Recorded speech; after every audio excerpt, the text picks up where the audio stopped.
of a secret dungeon somewhere deep in the remote Pacific Northwest. I'm Jeremy Scott. Welcome to the program tonight. It is going to be a sensitive show. I'm not getting choked up there. I just had a little frog in my throat. But as I mentioned, it will be a sensitive show for some individuals as it deals with the subject of suicide, which is not something that we typically talk about. I mean, the national or the local news usually doesn't cover suicides unless it is a murder-suicide. And police don't even usually identify those who take their own lives. Those are my observations from decades now of news background and how the news gathering process works. Of course, if you saw the description for tonight's show or you're tuning in, you may be under the assumption that I am talking about David Wilcock, and of course that is what we're going to be, or who we're going to be talking about tonight. Who is David Wilcock? Why are we talking about him? Well, we've done tributes to friends of the program. We have mentioned when others in the community have passed, and Nick Pope was one of those. Although wasn't a friend of the program and never appeared on this program, I certainly was aware of the work he had done in this field and the controversy that he created, and obviously wanted to mention that as we did. David Wilcock, though, is a different story because, well, when Nick Pope posted, he, basically told people he was terminally, wasn't going to last very long, and he was going to make the best of his final days. I mean, for all we know about David Wilcock, yeah, he'd been going through some health issues and was wanting to change his diet and eat healthier and was hoping that was going to solve his problems, and then it just ended. I mean, that's my assessment of the situation. Having gone through the 3.5 hours of his final transmission, as we'll call it, looking for certain clips that you'll hear on the program tonight, not looking for to form any sort of agenda, but looking to gather those clips and to put them together to tell a story.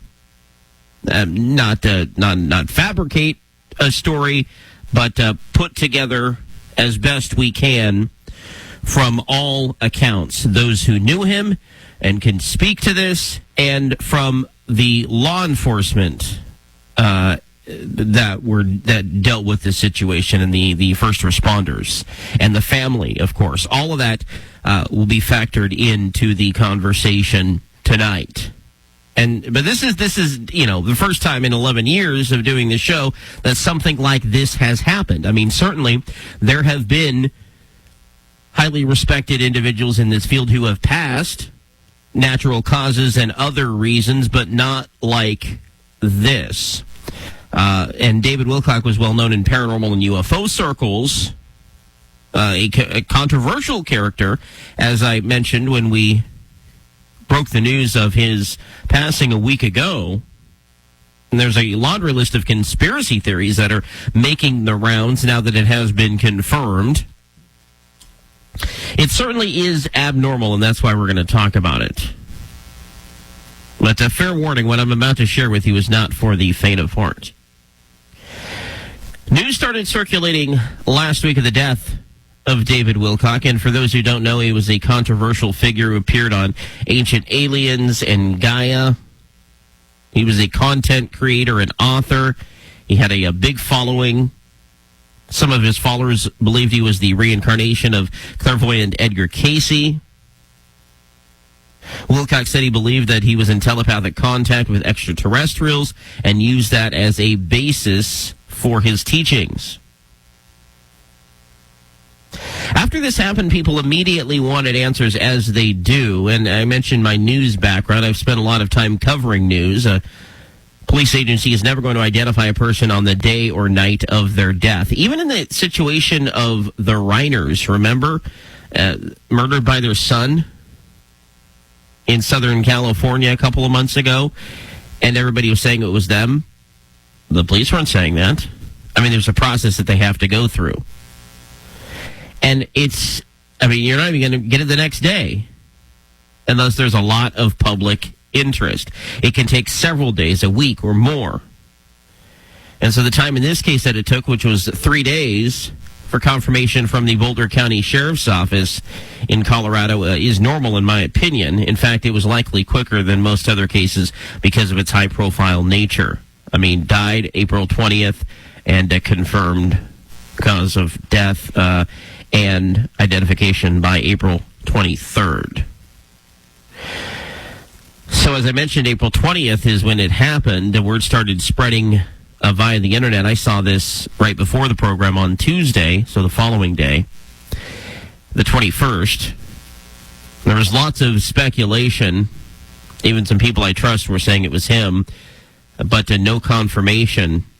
As expected, there was a press release that says, they responded to a situation, and here's what happened.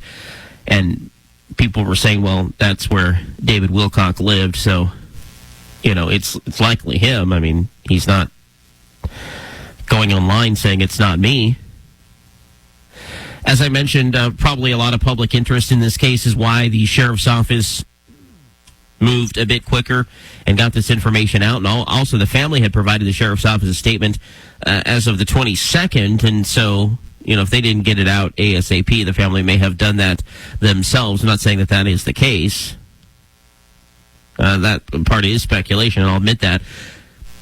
The press release, though, provided a timeline of events. Just over 20 minutes after the 911 call made by Wilcock, he was dead from a self-inflicted gunshot wound.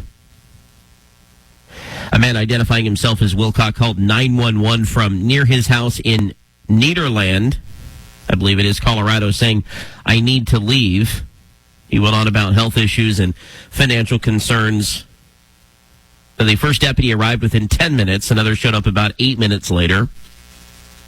And as the deputies drove up the driveway, Wilcock said, "I'm sorry to put you through this," and hung up.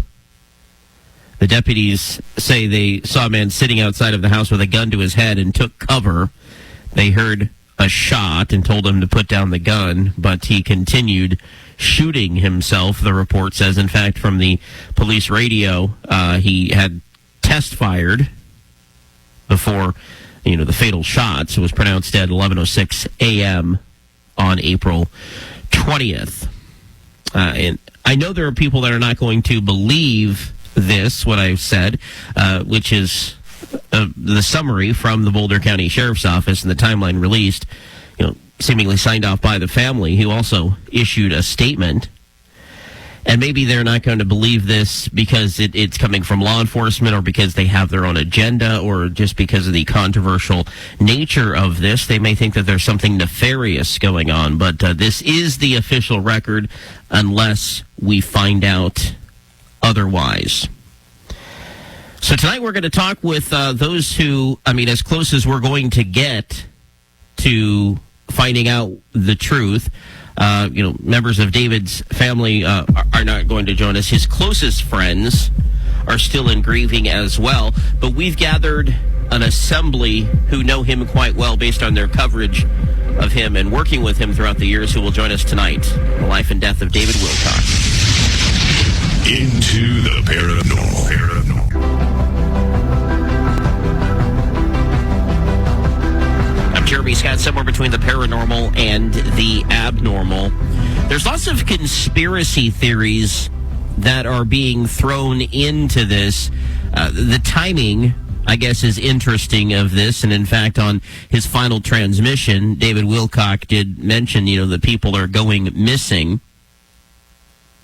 The family, though, is squashing rumors that there's some conspiracy involved, actually sharing the following. David Wilcock took his own life on April 20th, 2026, after a long struggle with depression and overwhelming financial debt. His family and chosen family hope this loss encourages more focused attention to mental health care access. And they end with, many who knew him from afar have speculated that there is a cover-up involving his death, but we can assure you there was no foul play.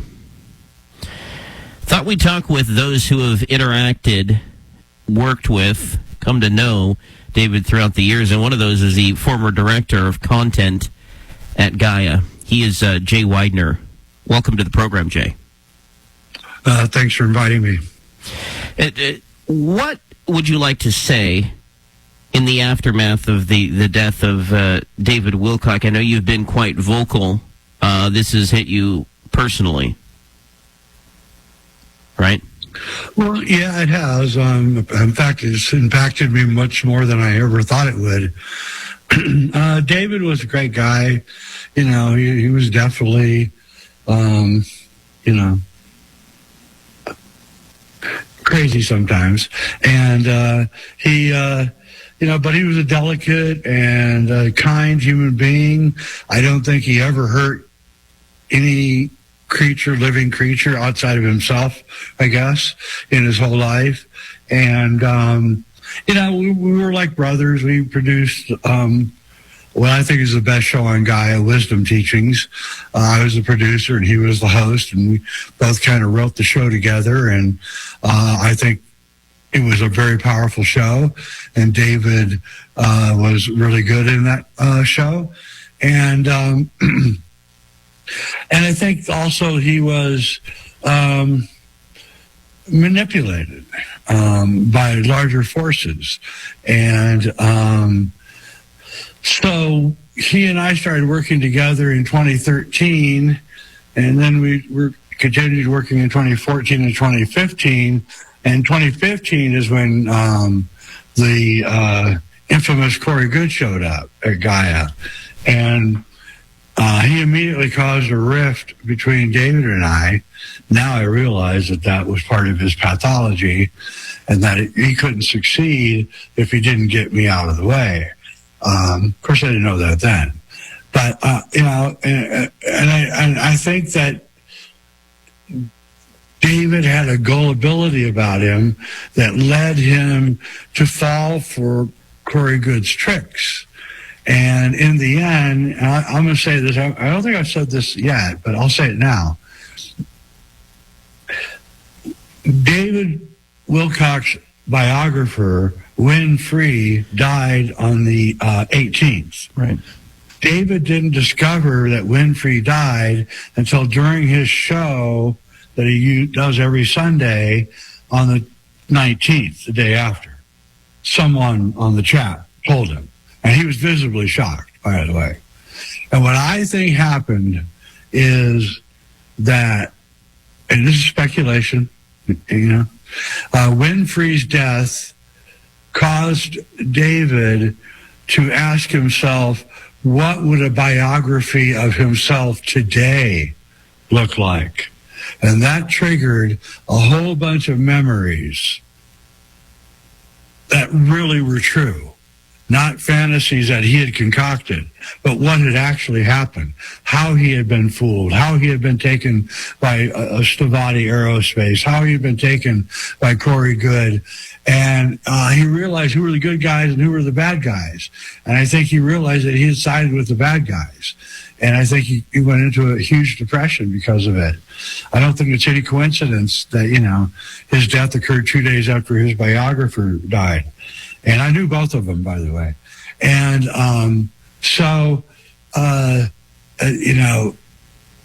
who knows? Laying in bed in the morning on the 20th and thinking about all the decisions that you had made, how you had lost the best gig you ever had in your life, a $300,000 a year gig at Gaia, and you were talked into quitting it by Corey. How Stavati Aerospace took you for $2 million, causing the IRS to sue you for $1.5 million. And, you can imagine. And then there's the last thing that I really want to bring up, which I never knew. I knew David for years, and I never knew this. But the police report said he was diabetic. And if he didn't have any money, his last note that he wrote said he was dying of poverty and starvation, which is just tragic. It makes me want to cry. Was he getting his insulin? Right? Was he having a glucose attack? Right? Was that what happened on that day? I don't know. I can just say it just doesn't sound like the David that I knew. The David that I knew didn't even like guns. Thought that people that owned guns were stupid and dangerous. So I don't know what he was even doing with a gun. I was surprised to even hear it. And then, the whole... then there's these videos that have come out of David recently, since he's passed away over a week ago, where he's saying that he was in some kind of school, some kind of special school when he was young, and that the people in the school that were teaching him were sexually and physically abusive to him. And this, just brings up the whole MK Ultra gate program, where kids are taken out of school. They test high in psychic abilities, and they're taken out of school where those psychic abilities are enhanced. There's no doubt about this. There's a 1983 Army document that details this. My friend Ryder Lee is making a film about this right now. And I just wonder if David wasn't taken into the GATE program at an early age because he tested high in psychic abilities, which he definitely had. So I think that, there's a lot here that needs to be uncovered, and I intend to uncover it. Okay, and, so if there was some involvement with MK Ultra, was mind control involved in his death? Well, it was a very strange death. He called the sheriff's department in Nederland, Colorado, where I used to live, by the way, and told them that he doesn't have any money and he's losing his mind. We don't know. The call's going to come out soon. We'll hear it. Somehow the operator thought he was mentally off. So he said, I'm going to be in front of my house, and gave him the address. Again, I haven't heard the call. And then the police, the sheriffs, showed up, and they saw David with a gun. And when he saw the sheriff's car, apparently he shot himself in the head, which I'm really having trouble dealing with. I got to be honest with you. I can't see it. I can't see it. I don't want to disparage David, but one thing we can say about David without any doubt is the dude loved himself. And was in love with himself. He was in love with himself. And, you criticize David, he took it personally. He would come at you. And I did criticize him quite a bit, especially his mass arrest BS, which I always thought was just the craziest crap. That went on from 2018 until the end. 8 years, there's about to be mass arrests, and Trump's going to arrest everybody. And I'm like, what about due process? What about, trials and stuff? We're just going to throw people in jail? But he wasn't becoming irrational, was he? Yeah, he was. A little bit. Yeah. All right. Jay Widener with us, talking about David Wilcock tonight, dead at the age of 53. 503-389-3131. I'm Jeremy Scott, into the paranormal.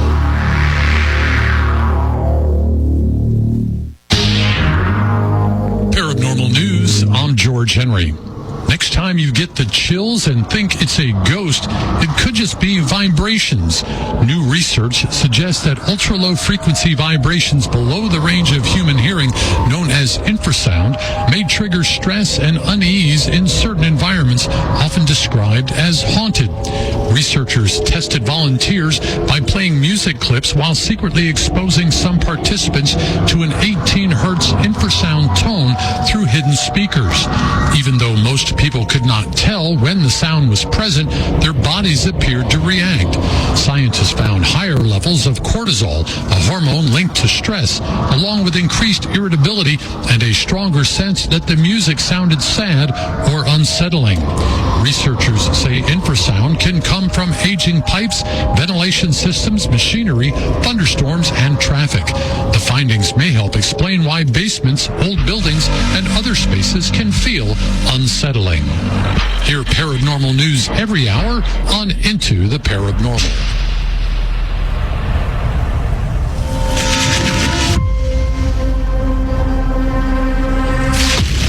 Bringing you live, David Wilcock.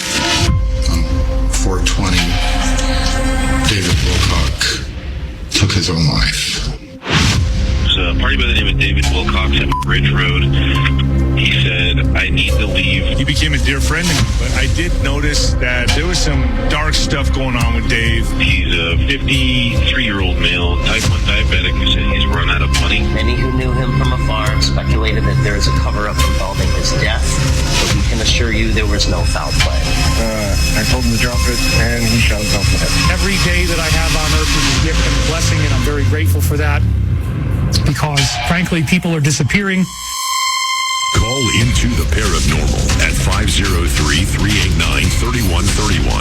From somewhere between the paranormal and the abnormal, here's Jeremy Scott. We're talking about the life and the unfortunate death of David Wilcock, former host of Wisdom Teachings. It was on Gaia. Its producer and former director of content, Jay Widener, is with us. So a bit irrational at times, maybe saying some, crazy stuff, but, you can say all the crazy stuff you want. They can never lock you up. I used to hear that from one of my crazy uncles growing up. But in David's case, something led him to do this. It may have just been crazy talk up to this point, but at some point, it actually... Well, it ended this way, and we can only, speculate on what caused him to do that. Any other thoughts on that? Not really. I don't have, since the police report and the autopsy report aren't out, I really can't comment on what happened there. I can only comment on my own interactions with David and what I feel about the manipulation that he had under Corey Good. So he had a $300,000 a year gig at Gaia, and Corey Good has bragged openly that he talked David into quitting that gig. David wrote that he was dying of poverty and starvation. So he quit a gig that was the greatest gig he ever had in his whole life, and a gig I wish I could get because I've never made $300,000 a year. And at Corey's request, and Corey manipulated him. It's a well-known psychological operation where you convince somebody, where you create a theater of paranoia, which is what Corey Good created. Every car that went by was the feds watching him. Every phone call that wasn't maybe a misplaced phone call was them trying to get you, David. It was constant. He tried it with me. David's friend's dog died. It had to be an attempted assassination, right? And so it just went on and on. And the best way I can describe it is this old movie called Gaslight. I don't know if you've ever seen it, but it's about this husband who wants to get his wife some money.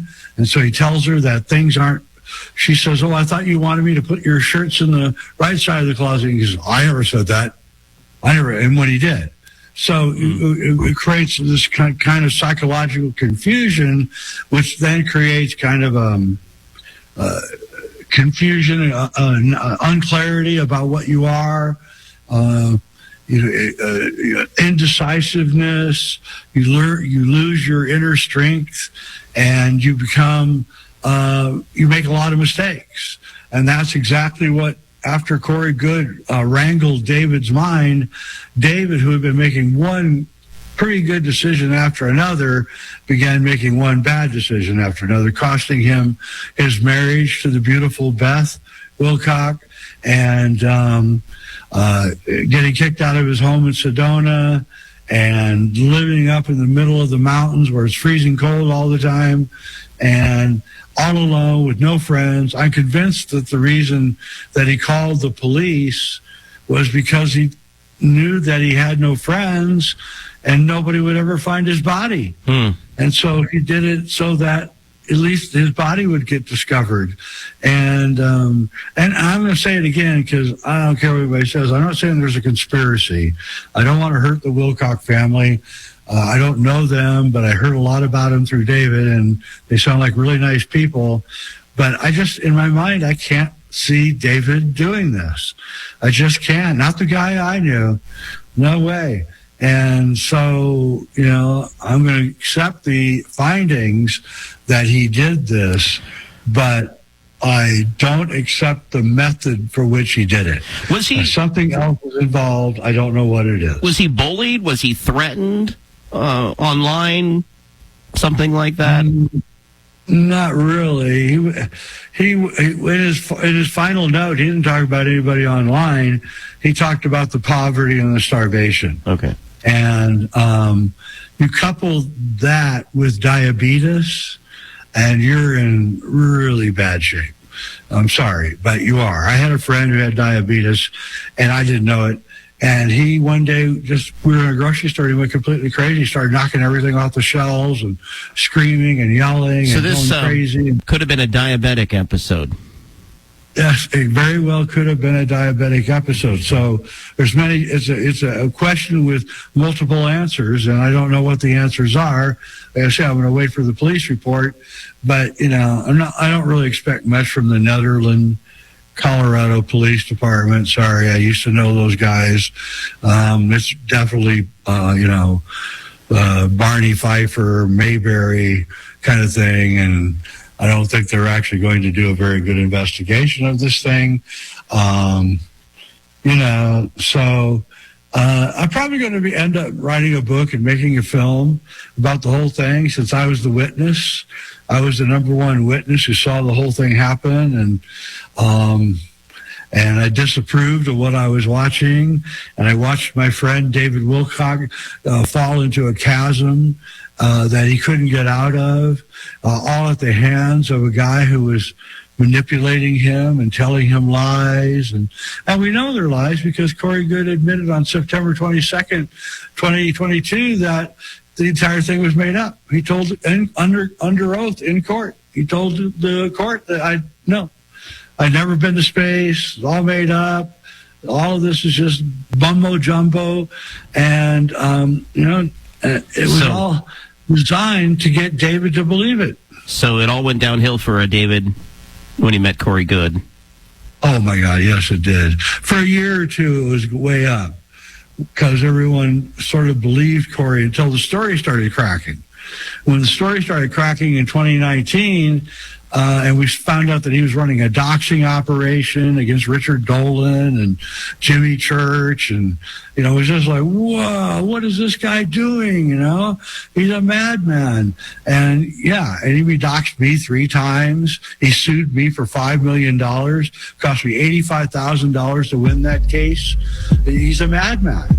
He's a complete and utter madman who just is the most destructive thing that the UFO community has ever seen. Jay, we appreciate your time tonight. Thank you. Absolutely. Jay Whitener with us. We'll be right back. Into the paranormal.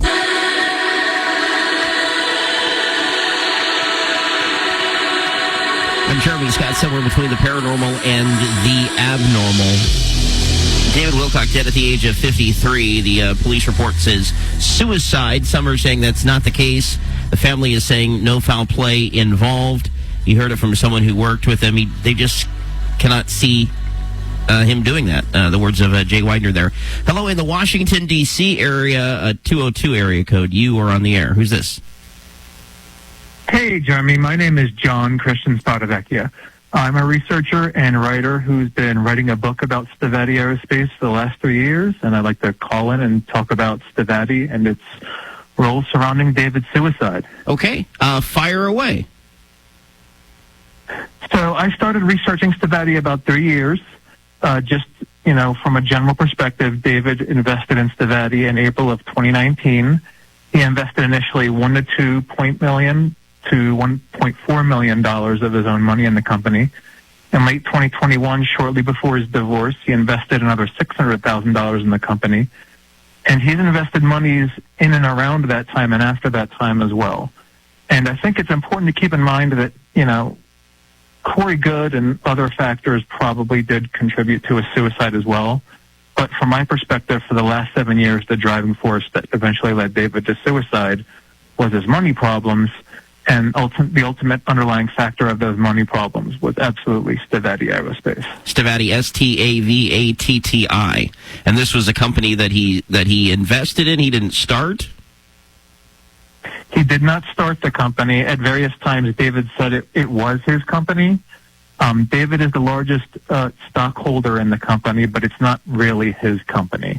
That was basically just David's way of expressing how important of a stakeholder he was to the company.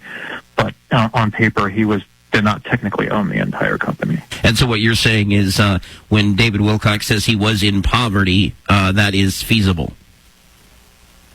Absolutely. I mean, if you look at David's suicide letter, he actually mentions, and nobody's really brought this up, but he actually mentions money twice. He says he's in poverty, and then he says he's also now completely run out of money. And those are effectively saying the same thing twice. And he also mentions starvation. And you know, Jeremy, we live in a society where if you have money, you don't have to starve. So actually 3 of the 4 reasons he gave were directly tied to money. And the number one reason that adults commit suicide in the United States is because of money. Money was the ultimate driving factor here. Well, John, we appreciate your insight so very much. 503-389-3131 if others would like to join the program tonight. I did want to reach out to Stephen Cambion with Truth Seekers, who is, some would say, responsible for the death of... I can't believe people are saying that, Stephen. Oh, not you too. Yeah. No, I'm not saying it. I'm just saying that people are saying it. I can't... I mean...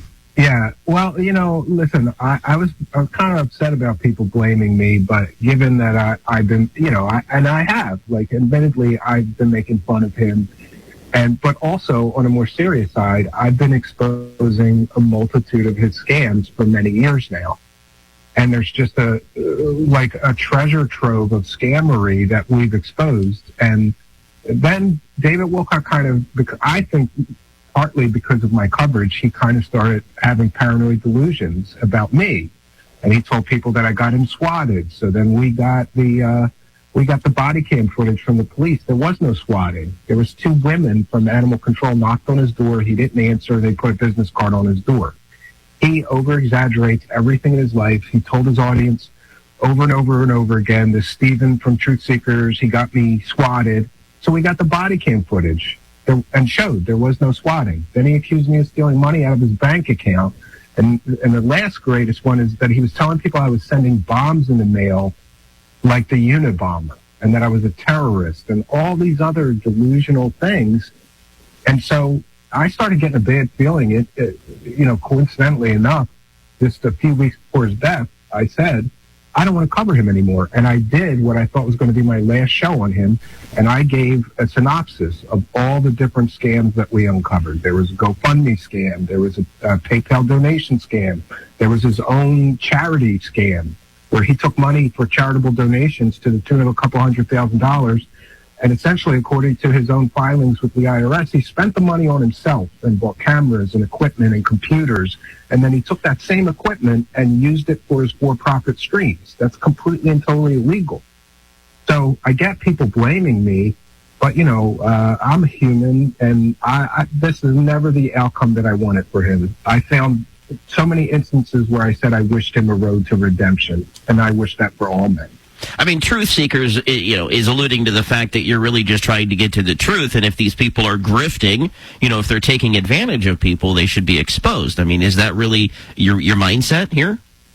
Yeah, and you know, when I first started looking into him, I was just shocked and amazed. Like, this guy's working all these big conventions, and he's on television, and he's doing all these things, but at the same time, he's pretty openly scamming his audience like crazy. And there was always, with Wilcock, there's a constant need for funding and constant begging. And, you know, it seems like no amount of money was enough. And I heard your caller, John, mention his IRS debts. Imagine if you owe the federal government, according to David Wilcock, it was $1.5 million in federal income tax. That would have to mean what? You didn't pay income tax on like $6 or $7 million? So where did that money go? It seemed like he was a never-ending hole of money, and I can't figure out where it all went. Yeah. That's the question: is where did it go? It could have gone into companies like the aerospace company and perhaps into other investments, which haven't been fully disclosed. Yeah, a lot of people said that he was funding some film company to make a film with him. This film I think it was called Levitation. It's about levitating saints and things like that. People have speculated that he put money into that and the film never came out. And, I guess I've seen a lot of people, especially in the entertainment industry, they hit on something lucky, like a record deal or, a Netflix special or something, and they get to this big money level, and they act like that's going to be there forever. They don't save their money. They don't live beneath their means. He certainly wasn't living beneath his means. He couldn't afford a $2 million house, but he bought one anyway. And at one point, he was buying the $2 million home in Colorado and also renting a $2 million home at the same time in California. So maybe he was living above his means. I really don't know. But financial problems can certainly lead to depression and suicide. I've seen it happen many, many times. It's the largest contributing factor. Somebody's financial failure, it can lead to this easily. And, it's a sad thing that happened, though. I wish that he took another route. I've speculated, he could have fire saled that home and got a one-bedroom apartment somewhere. The guy was making $10,000, $20,000 a month on YouTube alone. How could he have these kind of money problems, except that he was living hugely above his means? I mean, he said he made $2,400 on his last show in YouTube donations, and I think he did a weekly show, so 52 weeks a year. That's $124,000 just off of YouTube donation. Yeah, and at one point he was doing better, and there was a point of maybe a year or more ago that he said, I made $250,000 on YouTube, and it's really not enough. I'm barely able to survive. And, you're a working guy like me, working content guy, like $250,000, I would be good. I would be good with that, Yeah. Most of us would. Well, I'd be helping a few other people out, too. I know that. Sure. With that kind of money, I certainly wouldn't be alone. Yeah, but it's sad what's happening now because I've talked about this many times. Nobody in conspiracy land or at all even linked to UFOs can ever have mental problems and commit suicide and just be left to rest in peace. We've seen huge examples of it. Mark McCandlish, famous for the ARV, the guy was depressed, had huge financial problems, killed himself. Everybody went nuts. The Men in Black killed him. There was all these conspiracies. I talked to the coroner. I talked to the sheriff, the police officer who found him after the event. I talked to his family. He just had problems. He had a lot of problems and tragically committed suicide. But people in conspiracy land won't accept that. And we've got Phil Snyder, who was literally a mental patient. He cut off his own fingers. There's FBI reports about him mangling his own fingers off, cutting his own fingers off. He was working UFO conventions saying that aliens shot his fingers off with lasers, burned his fingers off. This guy had massive mental problems. He killed himself. Huge, massive conspiracies. And we've got Amy Eskridge, who, according to her family, was off her meds and having many problems. People won't accept that she just... Right. Yeah, they're trying to tie it into the missing scientists. I don't think he was a scientist, right? No disrespect, but not a scientist. More to come. We're talking with Stephen Cambion about David Wilcock. 503-389-3131. Want to hear from you as well. On Into the Paranormal, I'm Jeremy Scott. Roswell's Talk FM. Come for the talk. Stay for the donuts. Wait, there's donuts?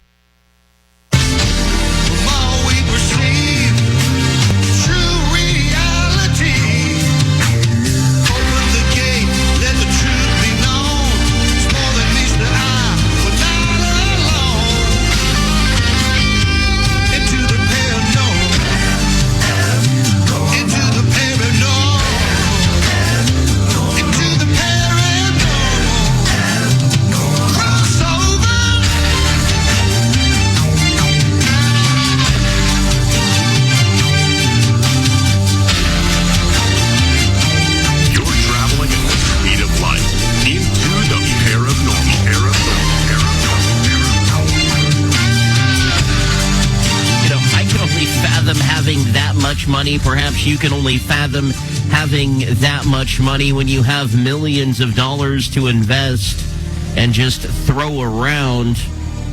What a life that is. But when it all comes crashing down, boy, it really comes crashing down. And it seems that is perhaps one part of the picture that is being painted thus far on the program tonight about David Wilcock, who has died at the age of 53 from suicide. Stephen Cambion with us from Truth Seekers. When did you first recognize that you were calling them scams? So when did you first recognize these? Yeah, the first one that I really looked into, we've called the Pete Peterson GoFundMe scam. And this is very interesting because they started a GoFundMe scam, and they basically said that Pete Peterson was a government whistleblower. And, actually, he was a senile, weird old man, and David Wilcock and Kerry Cassidy would milk him for stories about secret government programs and aliens and things like this. So I looked into the guy, and I found out that his education was fake. His claimed credentials were fake. They claimed he was a science and technology advisor of Ronald Reagan, so I went to the Reagan Library. No mention of him. If he truly worked for Ronald Reagan, he'd be mentioned in the presidential library there as an advisor or having meetings with the president. A lot of people don't know, but every moment of the president's life is logged for their legacy and for their library. No mention of Pete Peterson. He claimed he was a Russian. He worked for the Russian equivalent of NASA. I checked with a Russian space historian. Nobody ever heard of him.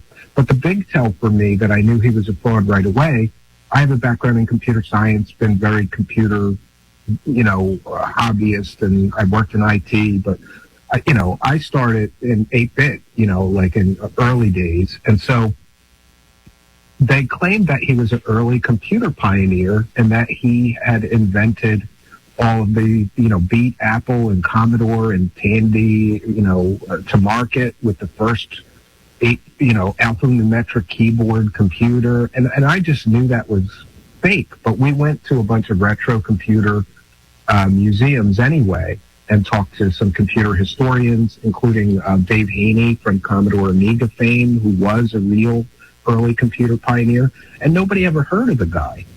He claimed that he won the Russian Order of Lenin Award. There's a list of people that have won that. He's not on the list. So I knew the guy was a complete and total fraud. But it gets worse. David Wilcock and him claimed that the government was breaking in his house and taking everything he owned and throwing it, outside and in dumpsters, and then they were rolling over it with bulldozers and all these things. And so a GoFundMe was set up to help him save his house. So I looked into that. It turned out that the house was repossessed by the bank 4 years prior. And he had no legal right to that house anyway. It belonged to his girlfriend, but he had a bunch of junk in there. And they waited years, and then they finally paid somebody to clean it out. They put all of his items in storage, but the GoFundMe claimed that the government and Men in Black were attacking him and stealing his house. And so every word in the GoFundMe text was a lie, and that's totally illegal. So that was a complete and total scam.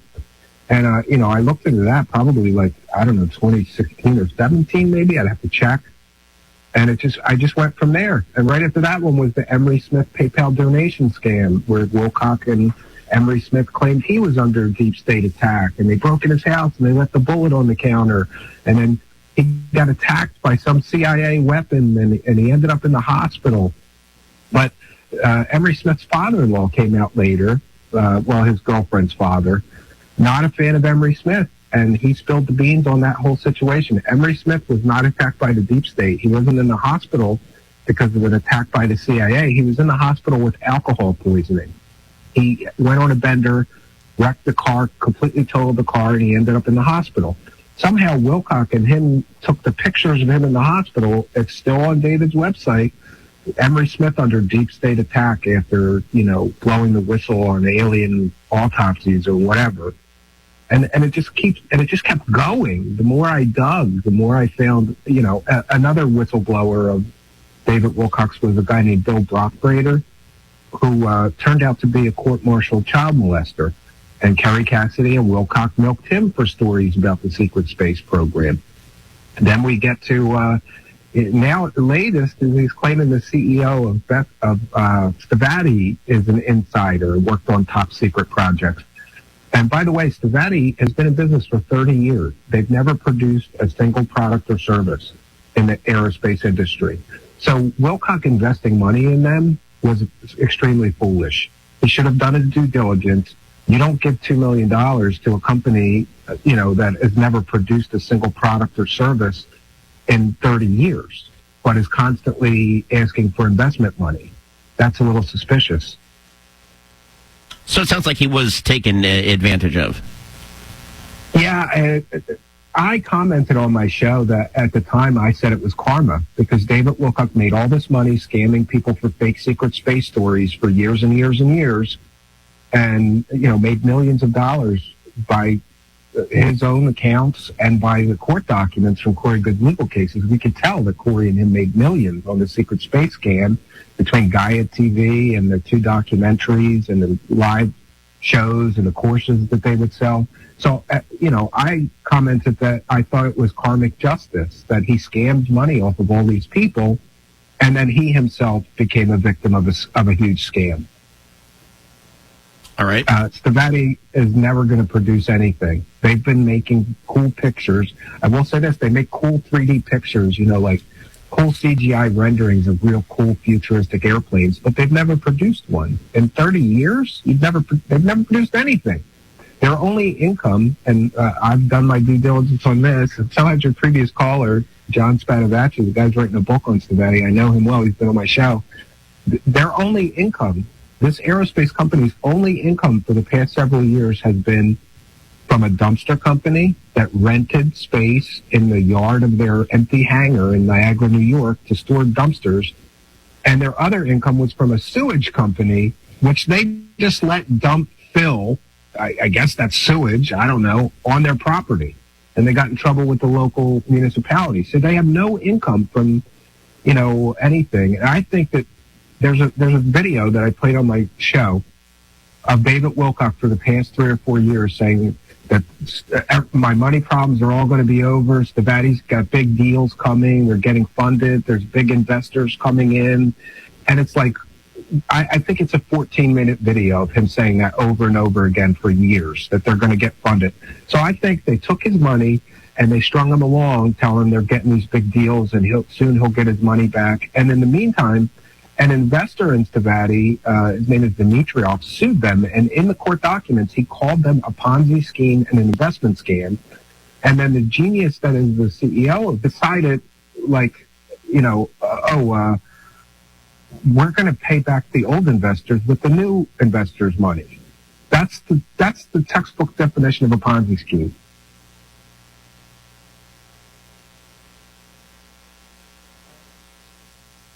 Stephen, with this, Stephen Cambian from Truth Seekers, we appreciate you coming on talking about David Wilcock. You did not kill David Wilcock and force him to suicide. It's unfortunate that that's even going the rounds. Yeah, well, I appreciate it, and everybody can check me out. It's Truth Seekers on YouTube. Just look for the strange guy with sunglasses. Truth Seekers, one word in the search bar. You'll find me there. And thanks for having me. Absolutely. All right, more to come. 503-389-3131. That's 503-389-3131. If you have comments on David Wilcock. I'm Jeremy Scott. Somewhere between the paranormal and the abnormal. Into at RoswellTalkFM.com.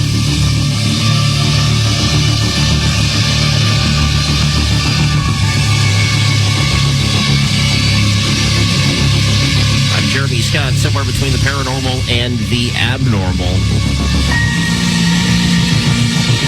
David Wilcock. Some idolized him. Others despised him. I mean, personally, I didn't really know much about him. What I knew came from others who were actually doing shows about him. One of those is Ryan Gable, who does a great one called The Secret Teachings.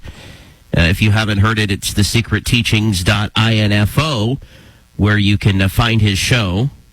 So, Ryan, welcome back to Into the Paranormal. It has been a while. And when was the first time you did a broadcast about David Wilcock, would you say? Well, first of all, thank you for having me, Jeremy. I don't know the exact date. It would have been in one of my very, very old archives. I know that it goes back to at least 2013 when he began at Gaia. I believe I was talking about him, not a whole show, but in passing, at least maybe a year before that. So I've been talking about David for over 13 years, a very, very long time.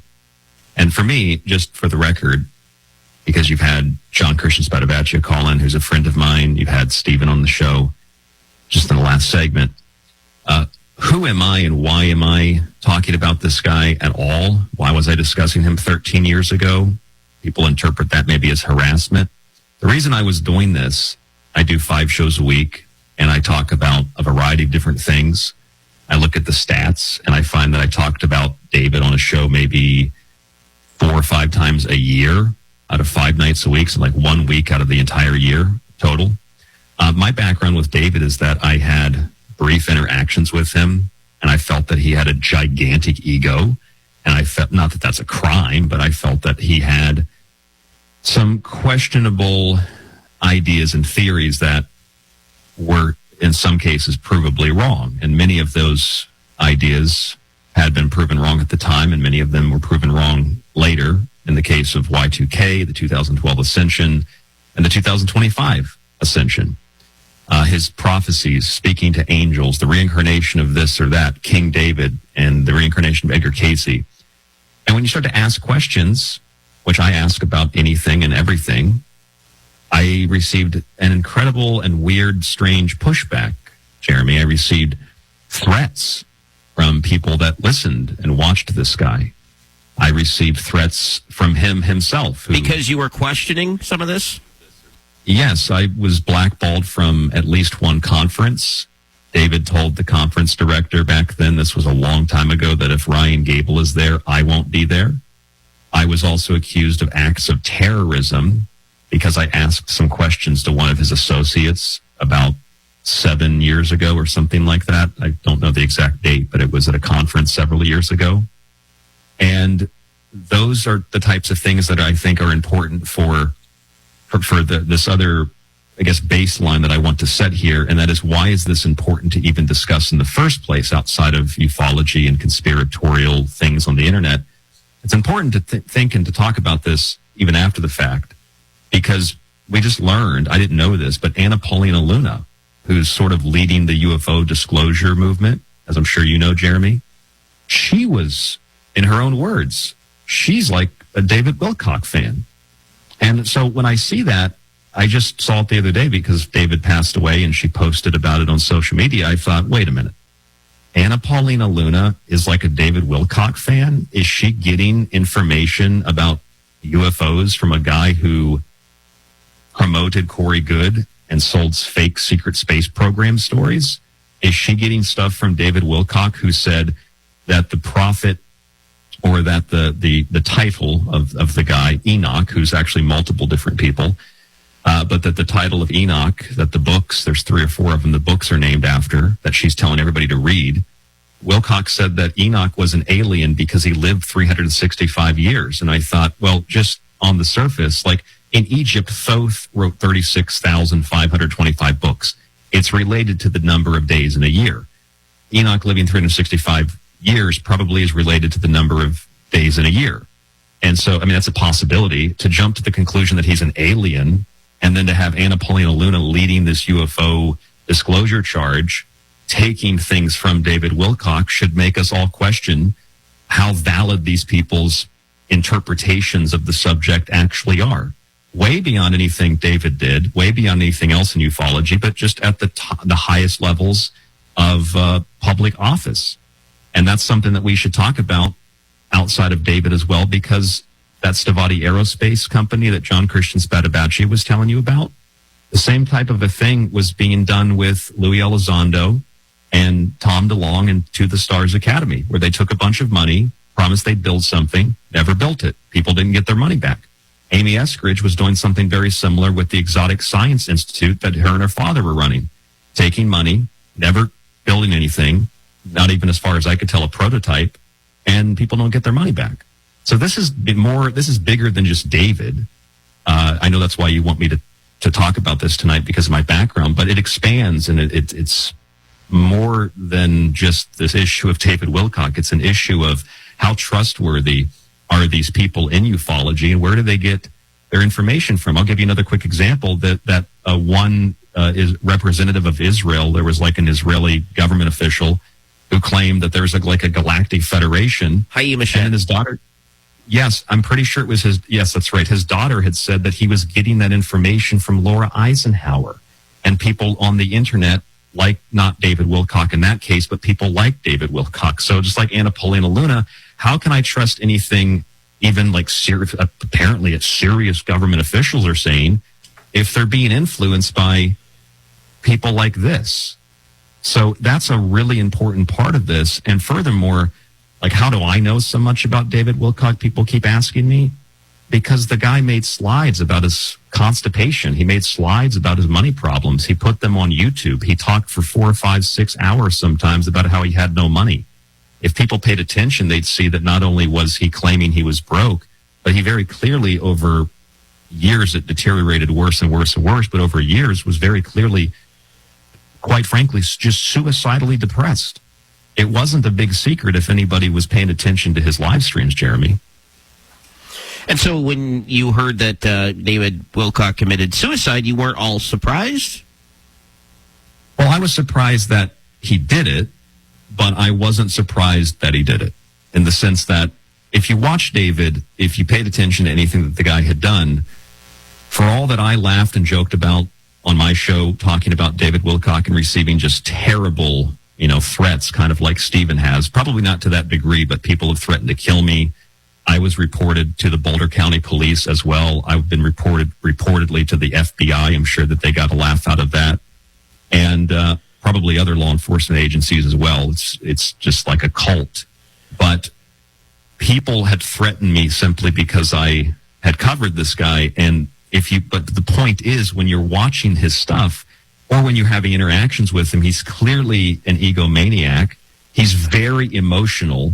In I think, a quite negative way, in a detrimental way. And kind of what you were talking about, I think, in the last segment with Stephen, is that he was himself scammed.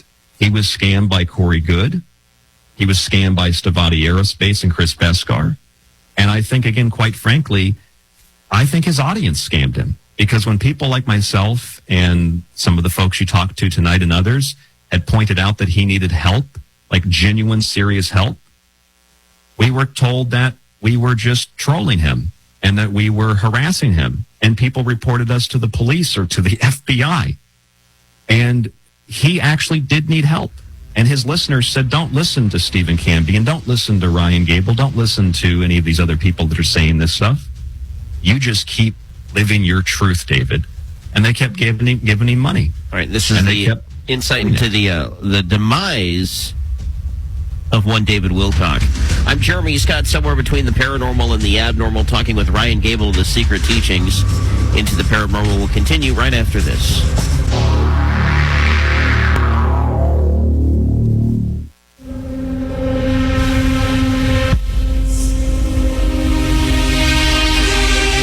The death of David Wilcock, a paranormal and UFO researcher and writer whose death was ruled a suicide. Party possibly did shoot himself in the head. I felt like he was going crazier and crazier, and no one was stepping in to help him. He was highly vulnerable to influence and manipulation, not only through the voices in his head, but especially within UFO and spiritual communities. Thank you guys so much. I really love you and appreciate you guys. I'm so glad that you're here, guys and girls. Thank you so much.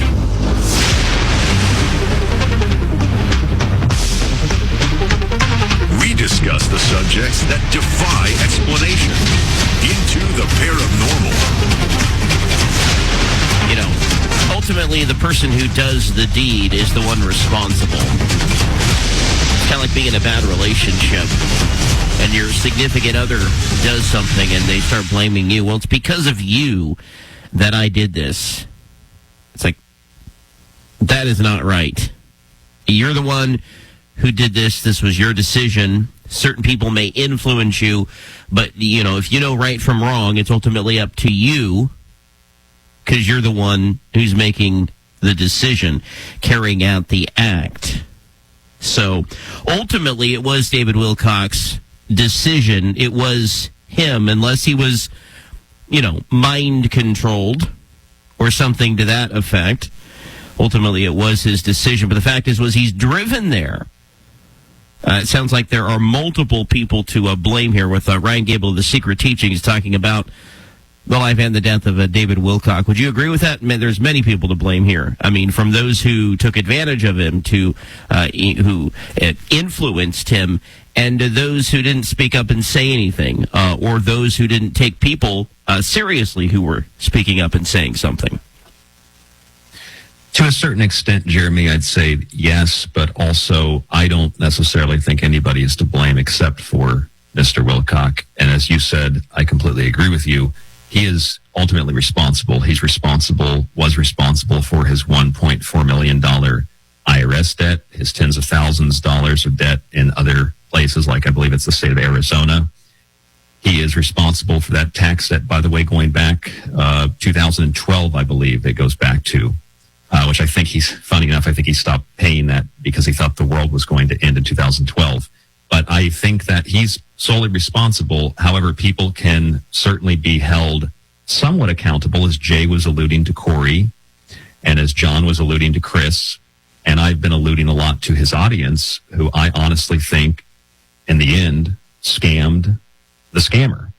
And I think that his audience fed into his delusions, and he fed into their delusions, and it's really dangerous.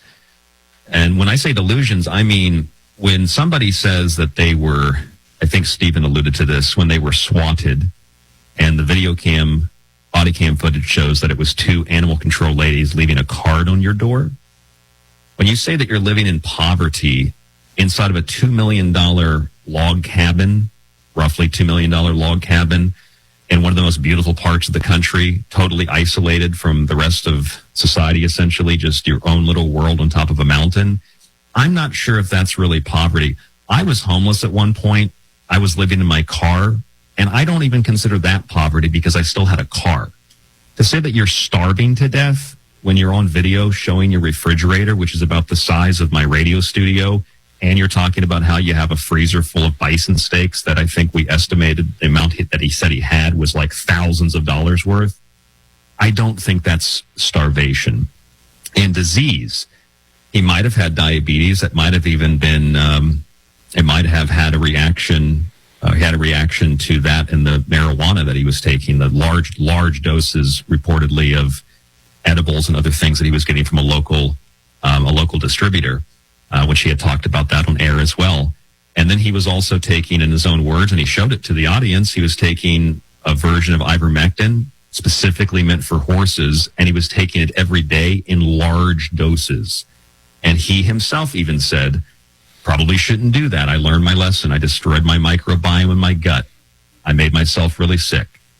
So it's important to understand that if you have no context and you just hear poverty, starvation, disease, it sounds like a catastrophe. It sounds like he was swatted and there was acts of terrorism and threats on his life. Yeah, this guy thought threats on his life was someone asking for proof of one of his stories. That was considered an act of terrorism. So I really wouldn't take the conspiracies after the fact to have much validity on that basis alone. But yes, David is responsible. And beyond David, beyond the ego, the emotion, the naivety, the childish, and the severe depression, he had admitted, Jeremy, that he was not talking to the Archangel Michael or Ra. He had said on air recently that he was actually influencing those thoughts himself. That was his conscious mind getting in the way. He said that. He acknowledged that his ascension prophecies were false and fake. I'm sure that contributed as well to feeling that his life's work was a waste. It's just a kind of an assumption based on the way that he was speaking and acting. But beyond that, even just beyond David in general, look at all these other people. Like Jim Marrs. Jim Marrs, the late journalist, was a really good friend of mine. Jordan Maxwell was kind of a mentor of mine, a really good friend of mine. Linda Godfrey was a really good friend of mine. And these three people, not to mention people like Kev Baker, I didn't know Nick Pope that well. I didn't know Art Bell that well, although I was on his network. I didn't know Stanton Friedman. Yeah, I've lost several friends as well who have actually been guests on my program. But I wonder if you've been asked the same question. When Jim Mars died, I was asked, how did they kill him? Why did they kill him? I said, I talked to Jim on his deathbed. He was sick. The deep state didn't kill him. Same with Jordan Maxwell. Anytime anybody dies, it's like a deep state hit or it's the Illuminati. Sometimes people are sick. Sometimes people have problems in their life they don't talk about otherwise publicly. And sometimes they do talk about them publicly in the case of David. And I guess the point I'm trying to get at here is the idea that there's some big conspiracy, people are being knocked off who talk about ancient aliens. Yeah, the person responsible for that is the Grim Reaper. Old age, disease that comes along with it, sickness. That's what's knocking off ancient alien people, not the deep state, in this particular case anyway. And I find that to be mixed with the people that are now channeling David Wilcock and saying this is what he wants you to know from the other side. It's a continuation of the scams. It's a continuation of the delusions, and it's something to stay away from. It, I think, at the very least, because in ufology, it's undermining and undercutting and destroying what took decades, if not half a century or more, to build credibility in. So it should be stayed away from for that reason alone. And yet the conspiracy theories that have come as a result of David Wilcock's death are infinite and incredibly wacky. Oh, yes. Funny thing is, I think he'd probably be pretty proud of that because those are the kinds of things that he's been contributing to when he was alive. And so what were some of the things that you were calling, him out about in the final minutes we have with you? Well, I mean, for 13, 14 years, I would just play his own words, and I just thought it was some of the wackiest stuff that I had ever heard, just to play it and listen to it and have a laugh because it was funny. And then as time went on, character voices as well. Crazier. Yeah, that started to happen a little bit later, and that is one of the things that I would point out. Like, for example, if you're claiming that you're talking to Corey Goode, he went to space, secret space program, I never believed that at all for 1 minute, for 1 second. So I criticized that pretty heavily. I criticized the Ascension is coming next week. I criticized the Stavati Aerospace. I criticized even looking at his character, Angry Daddy. When you listen to his character, he would just basically do a voice with a fake cigarette and glasses and say, this is what my dad, thinks. And he's really crazy. But his dad was saying things like, I'm worried about you. You need to get a real job. This is not sustainable. Basically, you're crazy. Let's figure this out. And his audience said, Daddy's so crazy. You just keep doing you, David. So I criticized things like that. And, I can't really say anything else about the subject except what I've, what I talked about and what I discussed. But I actually, at the end of the day, am sad that David is gone. I think he could have got help, and I think he could have actually he did contribute some positive things. I think he could have contributed more. Unfortunately, mental illness gets the best of us. Well, check out Ryan's episode on David Wilcock. It's on many of the podcast apps. TheSecretTeachings.info. Ryan, appreciate the time. We will talk with you next time.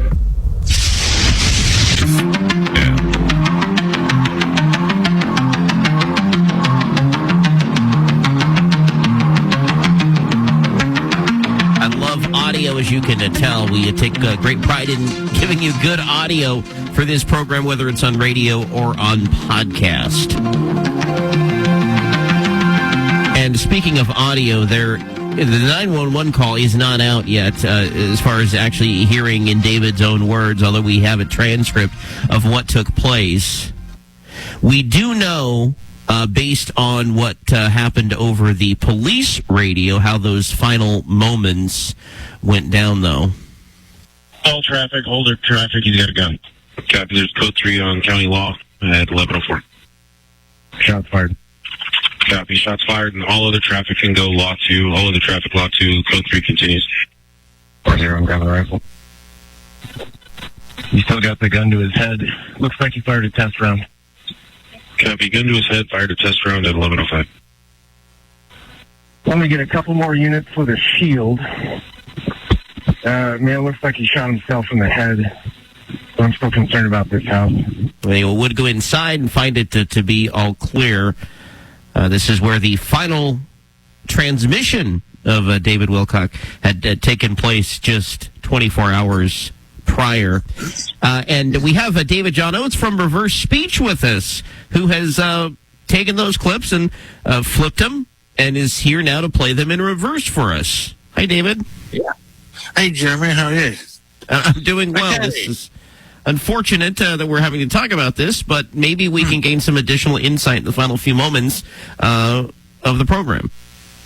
Yes, I think I've got some insight into the guy's mind. This is his last broadcast, okay? And I'll play 4 reversals. Now, none of these are related to the forwards, which when there's transient thoughts going on, you see that. So we're tapping into thoughts beyond what he's saying forwards, okay? So here we go. Here's the first one. So is it really that difficult to believe that humans could arrive in other ways too? Here it says, you deal with the stalker. You deal with the stalker. You deal with the stalker. You deal with the stalker. Okay. Because I had asked earlier in the broadcast, were people threatening him? And I went through the entire 3.5 hour broadcast or whatever it was, his final one, to pull out some clips for the show. And I don't remember hearing that, but some had said that he did allude that somebody was threatening, and what I heard was stalker there, David. Correct. Yep, that's exactly what it is. You deal with the stalker. So that's on his mind. I guess he's got people cyber stalking him. Look, I know more about this than what I've read. I've read stories that he was cyber stalked, and that reversal would validate it, and you deal with it. It's a big deal for him. Okay. Wow. All right, now we've got the next one that goes to his state of mind. Here we go. We have burgers in the local store, but they're literally $12.99 for 2 burgers. Oh my God, 2 burgers for $12.99? Yeah, it's crazy. Tell me about it. Here it goes. Off the sugar boost. Off the sugar boost. Off the sugar boost. Off the sugar boost. So I don't know whether he was getting sugar boost off of some stuff. Well, he's no longer. No, okay, this is weird. In the 911 call, we learned he was diabetic. Oh. And even one of his close friends told us earlier, I didn't know that about David. So you're saying there's some connection here between diabetes and a sugar boost? This is sounding odd. Absolutely. Yeah. All right, play that again. Play that again, will you? The reversal. Yes. Yeah. Okay. I'll just play the reversal. There it is. Off the sugar boost. Off the sugar boost. Off the sugar boost. My gosh. Off the sugar boost. I don't know what to think of that, David. So let's just continue, please. He was diabetic. He was off his meds, and that's going to create a fractured state of mind. Okay. All right. Then he says this. Straight after off the sugar boost. I got Julia in Georgia. I think I got them all. Hi, handsome. Can I send a nice care package? Of course. The guy breaks. The guy breaks. The guy breaks. The guy breaks. The guy is him. He's broken. So he's dealing with the stalker. He's off his meds or off his sugar boost, whatever that means. I'm going with off his meds, was what you just told me. And then he says this. This is a false reversal. So, the logoic universal galactic mind was embodied by Jesus. Killer bullet. Killer bullet. Killer bullet. No way. So no way. Yeah, absolutely. There it is. So there you got the night before. I'm pretty sure this was the last broadcast. You deal with the stalker. So he's got cyberbullying going on. Off the sugar boost, he's got meds issues. I don't know. He was broke. Maybe he couldn't afford them. Couldn't get his diabetes under control. That's right. Exactly right. Yep, that goes to state of mind. You deal with stalker, goes to state of mind. The guy breaks, he's suddenly had it. He's cracked. It's like, this is too much. I know people are going to think that, like, we rehearsed this. David does not send me the clips ahead of time. Oh, no, I haven't. No, this is what I found independently. Yeah, and finally, the killer bullet. So that's what happened, I think, personally. All right. Well, then Corey Good made a video Oh, yeah, I did that one. Upset about, or seeming to be upset about David's death. Yeah. Look, I've given Corey Good a bad rap in the past. His reversals are just shocking. But he actually showed a little bit of compassion here. So here's the first one. To the police, saying that he had been cruel to his dog. He had mess? He had mess. Mess in reverse picture is a metaphor for emotional chaos. He's messed up, okay? Corey acknowledges that David was in a mess, okay? And then he says this. David and I had gone to the Broomfield police, the Louisville police, Boulder police about the cyber-stalking death threats, and they didn't do jack crap. And he says, seal, S-E-A-L, seal, poor soul. Seal, poor soul.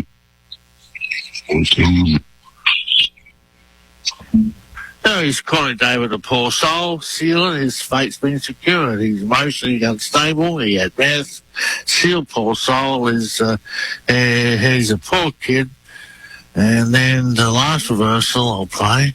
I've got some more, but these are the three main ones. A strange one that come out of Corey Good. I was quite surprised to find this. With all the great work he's done in the past, don't let all of these cyber stalkers completely destroy his legacy. I'll see the Lord our God. I'll see Lord our Lord. I'll see Lord our Lord. I'll see Lord our Lord. So he's actually genuinely broken up by his death, and he's obviously praying and reaching out to his understanding of God. He sees David as a poor soul who secured his fate, who was messed up. All right, David, you've got a show where you play some of these clips people can check out, and you do current events and historical stuff. And yeah, I do. Yeah, I got a podcast. It's on there at 5:30 p.m. every Saturday afternoon on my YouTube channel. All right, fantastic. David, thanks so much. No worries, mate. Thank you. Appreciate it. John Oates of Reverse Speech. My God, some of that was chilling stuff. We're starting to connect all the dots. Did he have a diabetic episode? It's very sad that it's been grouped in, and almost immediately so, with the missing and or dead scientists, and even before anything had been confirmed, before the family had a chance to put the conspiracy theories to bed. But the timing of this certainly is interesting because it comes as this is going viral. People are saying, well, he's another one. Again, no disrespect, but he was not a scientist. And there is nothing to link him to the other cases. But as we mentioned, the odd twist with the death of his biographer, Jay Widener says it happened on the 18th, which would have been just days prior. And perhaps he could have just been dealing with the news, and that was too much to handle. Diabetic situation, money problems, health problems. There is help out there for those who need it. If you need assistance finding those resources, make sure you reach out to someone you trust, and hopefully they care enough to provide you with that information. From the cold, dark depths of a secret dungeon somewhere deep in the remote Pacific Northwest. Until next time, friends, good night. And God bless. I'm holding Storm of Music. 106.5 Roswell's Talk FM. When the lights go down low and the wolves begin to howl, from somewhere between the paranormal and the abnormal, you're entering into the paranormal. There's a parallel universe, a veil that separates us from all we perceive.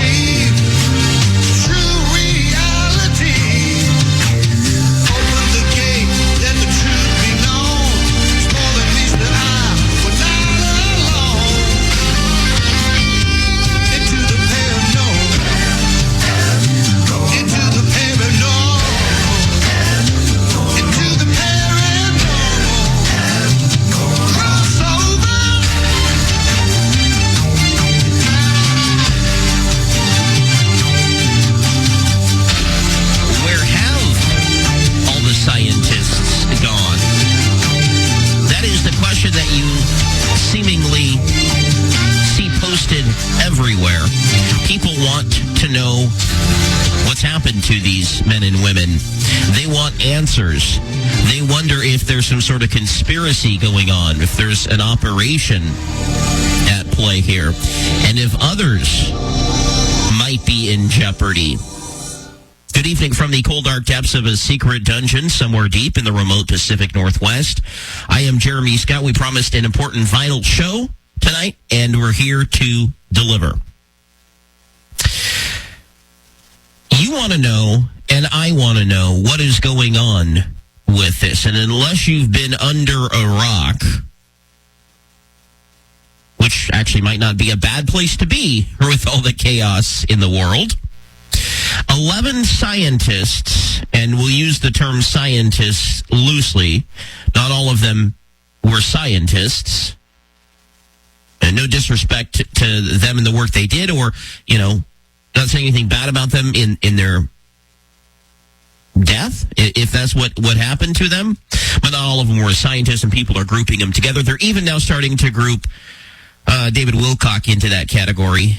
Wilcock was not a scientist. Don't let anybody get away with that. And apparently committed suicide. There are those people out there who will want to turn everything into a conspiracy or conspiracy theory. But it's important that we don't rush to judgment. Sometimes that means we have to wait a bit until we get more information. So when we first started hearing about the disappearance of retired Air Force Major General William McCasland in late February, and that's when I heard about that, I actually wondered if there was something to do with the Nancy Guthrie case, where maybe McCasland was abducted, and now we have two pretty well-known people who have been taken. But the more I think about it, I don't have anything to believe that there's a connection there. It was just an immediate thought that I had. But sometimes things like that take on a mind of their own, and it becomes a wildfire before, you can put water on it, and it's out of control.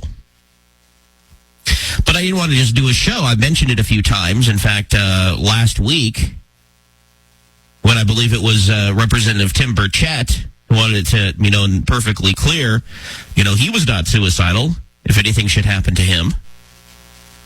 Luis Elizondo also had said that within the last couple of years. And David Wilcock apparently had made some comments that maybe someone was after him. I don't know. That's just what I'm hearing. So I've searched high and low for someone who's really looked into this so we could do a full program on it, and lucky for us, I have. But the disappearance of McCasland got a lot of attention because, of course, he's a high-profile figure. The internet was then flooded with all sorts of conspiracy theories. Well, he disappeared after leaving home, and his wife made a very interesting 911 call a few hours later. My husband is missing, and it's been about 3 hours, and I have some indication that he must have planned not to be found. He must have planned not to be found. Well, if you leave everything behind, and I think he took a gun with him, I'm sure you could make up your own mind what may have happened to him. Why is she saying he must have planned not to be found? And that's just her immediate analysis, looking what he left behind and what he had taken. Interesting that she should say that. And then one by one, another 10 cases were lumped together with McCasland's. That's how we get to 11. But let's be clear here. These are not 11 scientists or 10 scientists since McCasland or after McCasland. These are since 2022. I've heard many people say, there's all these scientists going missing. And they believe it's happened since General McCasland in February. Like, it's happened over the last 2 months. We got to look into this. Well, we probably should maybe look into this. I'm sure law enforcement is in most of these cases, unless they have closed the case. But again, since 2022, and the 11th was the 2022 case. Everything prior to that, when we had gotten to 10, was since 2023. So other cases, they include scientists, and we'll put that in air quotes because they're not all scientists, who were found dead or missing in various locations. And there are some similarities with their backgrounds and the projects that they were working on, which have led folks to wonder, are these cases connected? So with now 11 deaths or disappearances involving individuals with access to sensitive U.S. nuclear and space programs, it makes you wonder, and because authorities have not confirmed any connection between the cases, we're left to wonder. It's also gotten the attention of the White House and the FBI, who are now looking into it. Some in the UFO community speculate about a possible link tied to classified knowledge. Experts, though, urging caution, and former officials, including an ex-FBI assistant director, say there is no evidence of anything paranormal, and if a connection exists, it would be more likely involving espionage or unrelated incidents rather than a coordinated or mysterious plot. It seems to be that the speculation is far outpacing confirmed facts, and that happens when we don't get answers, but Representative Eric Burleson has told Fox News that this congressional probe launched this week into the string of disappearances was sparked with the disappearance of General McCausland. Although it took them a couple of months to get that up and going, I think it's probably the entire list of 11 that has them investigating, but that was certainly the one that got us interesting. But here are the names. Michael David Hicks, July 30th, 2023. Frank Mywald, July 4th, 2024. Anthony Chavez, May 4th, 2025. Monica Reza, June 22nd, 2025. Melissa Cassius, June 26th, 2025. Stephen Garcia, August 28th, 2025. Jason Thomas, December 13th, 2025. Nuno Lorero, December 15th, 2025. Carl Grillmar, February 16th, 2026. And William McCaslin, February 27th, 2026. Now, Amy Eskridge, June 11th, 2022. She is the 11th, according to those keeping the list. The list is public now. I just gave it to you. Any theory is as good as another, in my opinion. I'll tell you what mine is, and we'll take your calls, 503-389-3131, 503-389-3131, and then we'll get to our guest tonight on the program. Somewhere between the paranormal and the abnormal, I'm Jeremy Scott. Where are those scientists?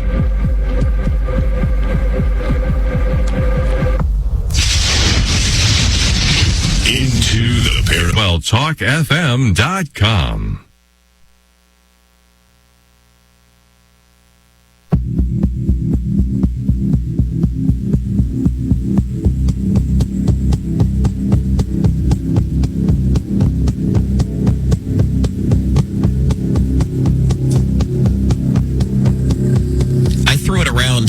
Social media a week or so ago. What if some of these individuals are in witness protection?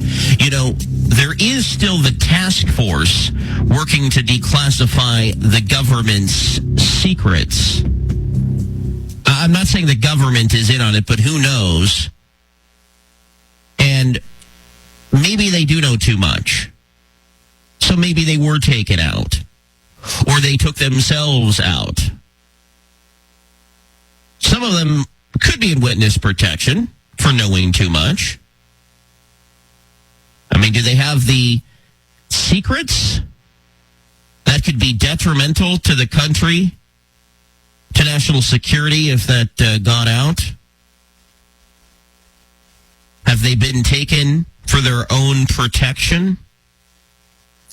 Were they told leave everything behind, maybe take a gun, make it look suspicious, show up at this location, We'll make sure that all the traffic cameras are scrubbed, that there's no witnesses, because it's an organized effort. I mean, in the cases of these people that are missing, what indeed happened to them? They have not been found. So again, when we don't have answers, that leads to speculation.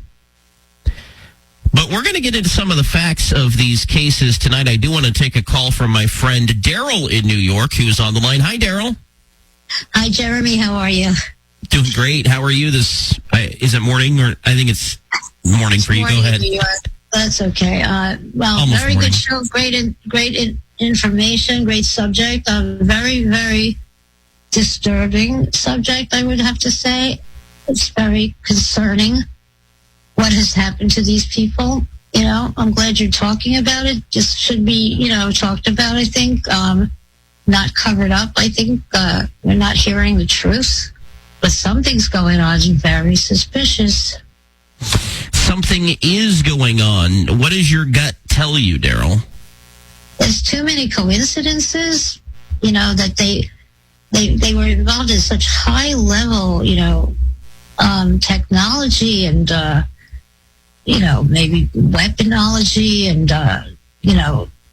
like next generation war technology. Like, this is dangerous stuff they're working with. I don't, really know a lot about it, obviously, but this is very concerning. That what could they possibly have done to want to be knocked off, or what did they? So know you're thinking they're no longer with us? Well, there's definitely. I think they have 10. There's 11 now total. There's 11. I think 11's the official grouping. Total. But how many are dead? How many are missing? About half.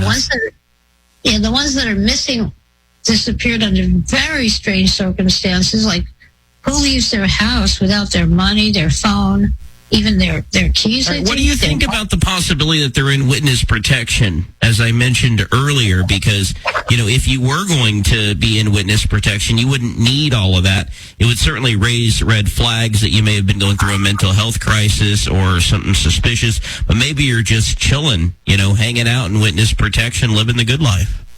I wonder, the people that are in witness protection, did they get any notice to pack anything? Do they, are they allowed to take their toothbrush? My goodness, do they just walk out the door without their... Okay. Maybe they're giving them a meeting point to, show up here at this time and place and don't bring anything. Right. Don't bring anything that would track you. So don't leave your phone at home.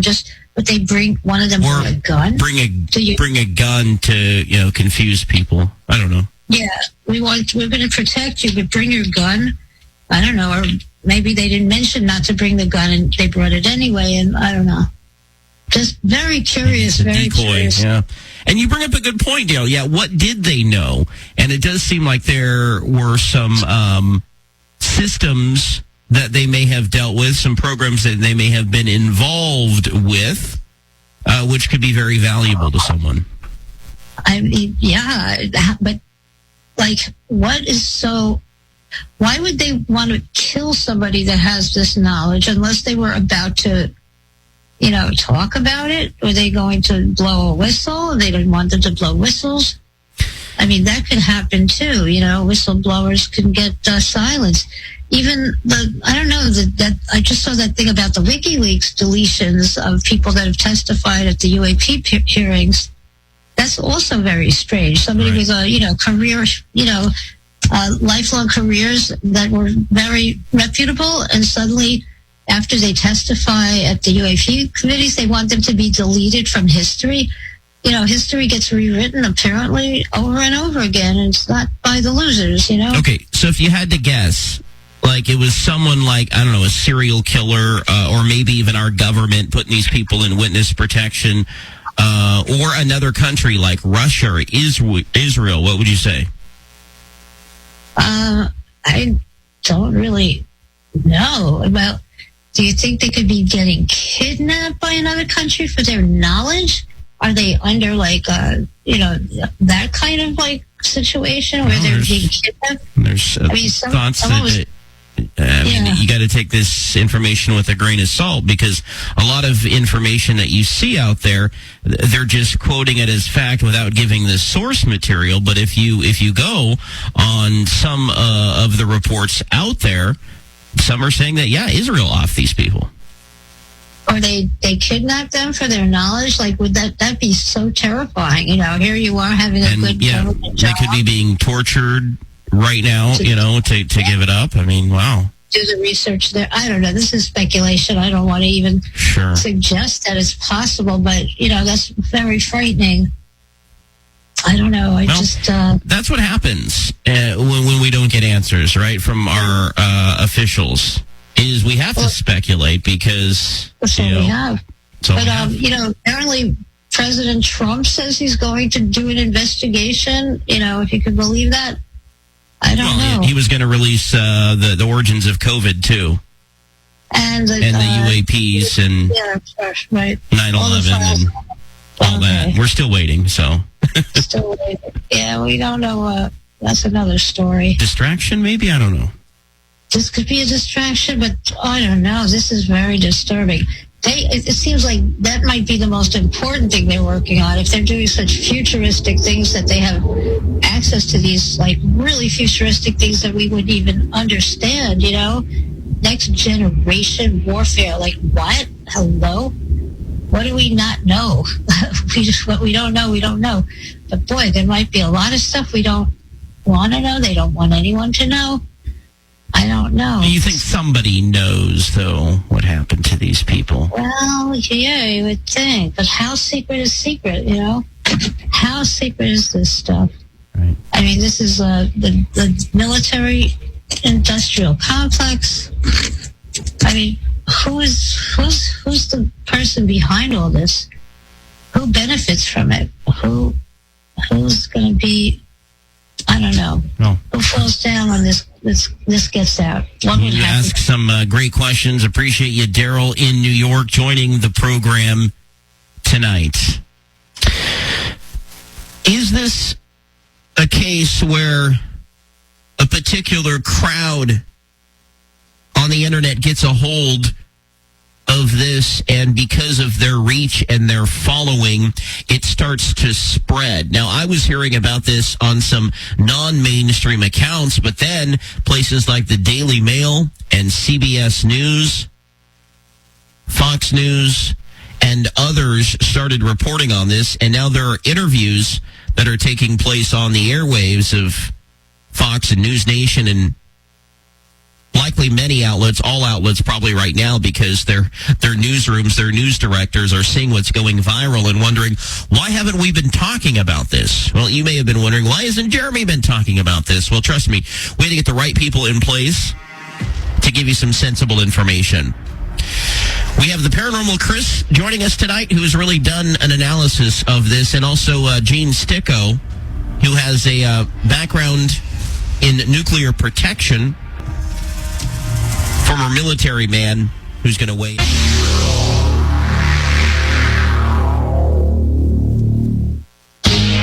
Paranormal News, I'm George Henry. Ever wonder what the sun sounds like? This recording is giving scientists and the public a rare way to hear the sun.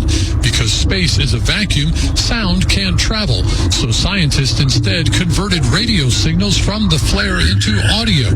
The sounds reveal the raw intensity of an eruption in March that was captured by backyard astronomer Dude Loves Space from the sunspot region AR 4392, right at the moment a powerful solar flare was released.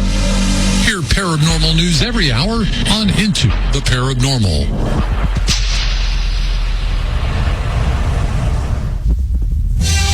An 11th U.S. scientist has been found dead, joining 10 others that are either dead or missing. While some cases involve clear foul play, others are a mystery, fueling speculation about whether the specialists were targeted due to their proximity to sensitive government data. These are some of the most advanced scientists that are working on some of our most critical nation secrets. This has all of the hallmarks of a foreign operation. And so this is something that we need to be investigating. mystery, confirming the U.S. government is looking into it. Hopefully, I don't know, coincidence, if you want it, whatever you want to call it, but some of them were very important people, and we're going to look at it. Exploring the subjects that are not quite normal. Into the Paranormal with Jeremy Scott. Is this a coincidence? Is this something more? I want to welcome to the program from X and TikTok. You know him as the Paranormal Chris, or if you don't, you should start following him. He's a veteran of the United States Air Force as well, and he's here with a deep dive into what has happened. Now, at this point, he was doing the analysis on the 10. There has since been an 11th, and who knows by next week or next month how many there may be, but at least up to this point, this is the analysis that he is prepared to share with us, and I so appreciate you coming on the program, Chris. Thanks for having me, Jeremy. I appreciate that. When did you first start becoming aware that some of these viral claims were spreading on the internet? So I had seen it here and there since General McCaslin first went missing, which I really think that's what kicked this whole thing off. Being in the UFO community on X for a little over 3 years now, anytime there's any news about something in the UFO world or containing anything to do with UFOs, it usually takes off pretty quick. When General McCaslin went missing, in the circumstances in his disappearance initially, there was a lot of speculation, and of course the UFO community got a hold of that because of his previous mentioning in the Podesta emails, as far as his work as advising Tom DeLonge and To the Stars Academy. Once that happened, it really caught fire, and you saw activists like Jeremy Corbell and Merrick and those other guys. They were all mentioning it and saying how suspicious it was. Of course, all those, that mass following that they have, took off with it. And then not long after that, you saw a snowball effect that now has turned into 11 scientists. So I believe that's when I noticed it. I didn't give the General McCaslin thing much attention initially, basically because his age and what was reported. The big red flag would have been, for me initially, was when he left everything behind and took the .38 revolver, according to his wife. For a guy like me, initially, that would say, hey, there's probably one intent here, and that still, I think, is the case. And then since then, all these other scientists have been found. I don't know if it started on Reddit or whatnot, but somebody has linked several other cases to General McCaslin. What do you mean? Yeah, right. That there were others who, under similar circumstances, have gone missing and maybe ended up dead, and so there could be a conspiracy there. That's the line of thinking. Yes, sir. So with McCaslin, he went missing in New Mexico, and at least three other people that are mentioned, which would have been Garcia, Cassius, obviously McCaslin, and the last one, I can't remember exactly, Chavez. They all live in the New Mexico area, and all of them in some way work in the defense sector.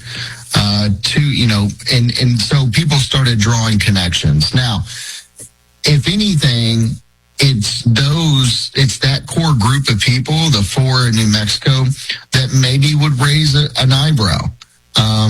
But that's when I started looking deep into this thing about 5 days ago, and I really started connecting pieces that wasn't being told in the mainstream media at the time. And it only took me about 6 hours.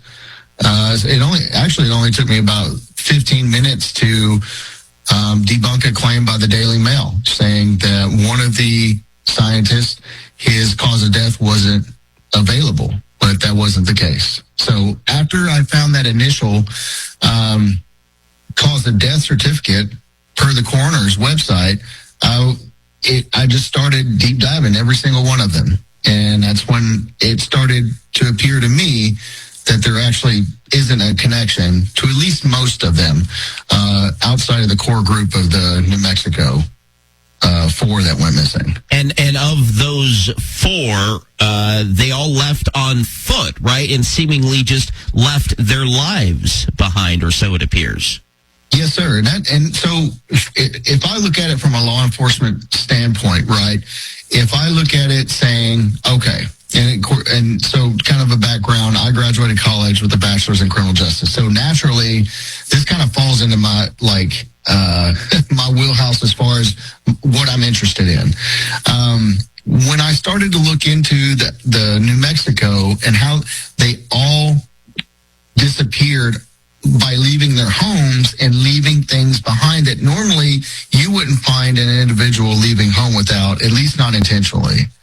Right. So that stuck out to me. And that's where, again, that's where I think there is some peculiar circumstances. Peculiarity, yeah. So, but once you look into it, and you look into how the 4, so obviously McCaslin's one of them.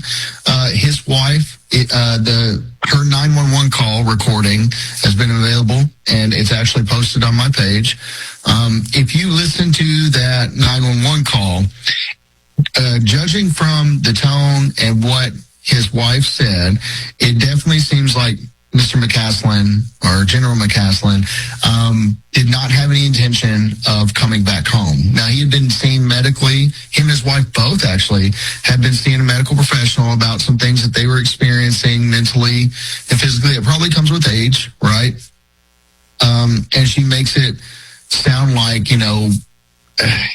McCaslin, her husband, just wasn't ideally keen on living with those types of whatever mental fog or issues that he was having, right? There were some kind of medical issues that were being seen about, and she made it sound like he didn't let him get to the state of Gene Hackman, that was horrible to hear. But if he was if he was headed down that path, he may have taken measures not to end up that way. Right, and you got to think of it so General McCaslin, he retired a major general, right? This guy had been in command of a lot of, people will call it programs, but most officers, when they're in command, there's a lot of responsibility outside the scope of just work, right? It's the financing, the leadership, the make sure everybody is, performing the mission and it's moving forward. There's a lot of responsibilities that fall on him, and judging from his background, he seemed like a man that he loved being in charge. So we'll continue the Paranormal Chris with us, and we're talking about those missing or dead scientists that you've been hearing about tonight on the program.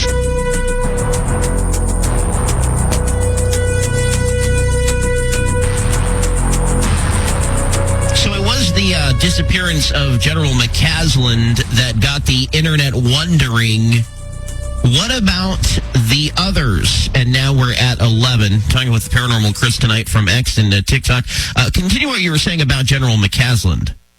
Yeah, so he was in before he retired in 2013, he was in command, and he was in a very high role over there at Wright-Patterson.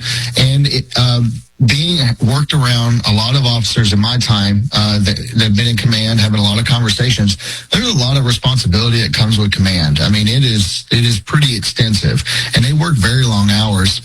Judging from the things that I've been told about McCaslin through various people, he was somebody that he loved being in command. Like, he loved the responsibility. He stepped up to the plate a lot. Generally, when a man it's easy to see that if a man is used to being in control and he loves that responsibility of command, you can imagine in his personal life when out of his own circumstances and out of his control, something mentally starts to occur. He probably doesn't, assuming he probably doesn't want to live that way. If diminished capacity starts happening mentally, it's very easy to see how somebody that's so strong might think, I don't think I want to live this way, right? And it seems like he's had that discussion with his wife per the 911 conversation recording that's been made available. All right, Garcia, Casillas, and Chavez, how are their cases similar to McCausland's? So all three of them all took off from their home, seemingly on foot, leaving cell phones, keys, everything behind. Chavez reportedly, I think he's around 78 years old when he went missing. Apparently he didn't carry a cell phone, and at least on that day, he definitely didn't have one with him. And he went hiking near where he lived a lot. The day that he went missing and on foot, there was supposed to have been inclement weather in the area. I haven't looked too much more into that, but he is one of the, I think, three that I'm actually more interested in, just to see like what is recovered or uncovered in the near future, just about his disappearance. What's weird is a lot of these authorities don't feel there is any foul play involved. And that's another big key for me, is the statement that the authorities don't feel that there's foul play. Right. So, and with Garcia, it's potentially easy to rule that out because he also went missing, but the only thing he took with him was, just like McCausland, was a handgun and also a bottle of water. And he left his phone and keys behind. So at least for McCausland and Garcia, it is fair to say, or at least to assume, that there's potential there for them to take their own lives in their hands. Right. And it's an unfortunate thing to talk about. I know personally I've been affected by this issue twice in my life. And so I understand the kind of the signs that would point to that kind of thing, but we don't know for sure. At least for Garcia, it doesn't seem, all these people is reported it's out of character, right? But most of the time suicide is always out of character. It's something that's built up, and it's something that is a brash decision and generally kind of on the spot, or at least thought, it's not thoughtfully carried out over time. It's something that happens real quick. Now, as far as the most interesting one for me is Casillas. As a woman, she was administrative assistant at Los Alamos, which I believe Chavez worked at as well.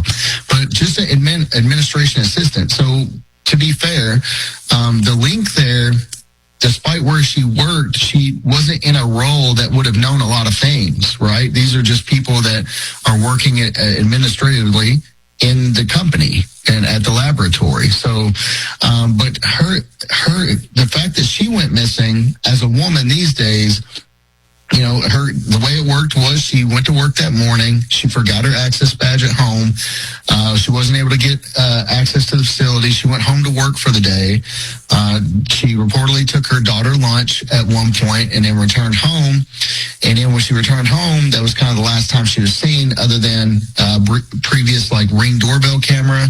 Or there's actually a photo of her what looks like she's walking down a downtown area.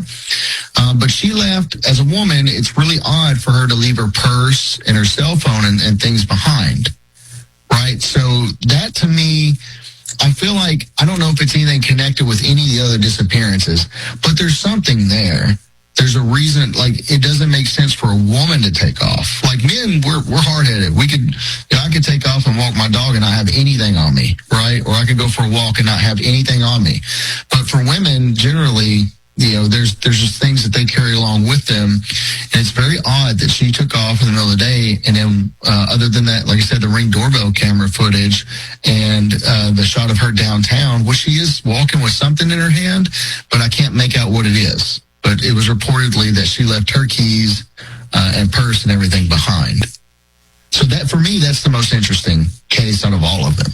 All right, so there's the 4 that we talked about, and then there's the other 6, which make up the 10 that you looked at, and you found that there is whatsoever no connection among those.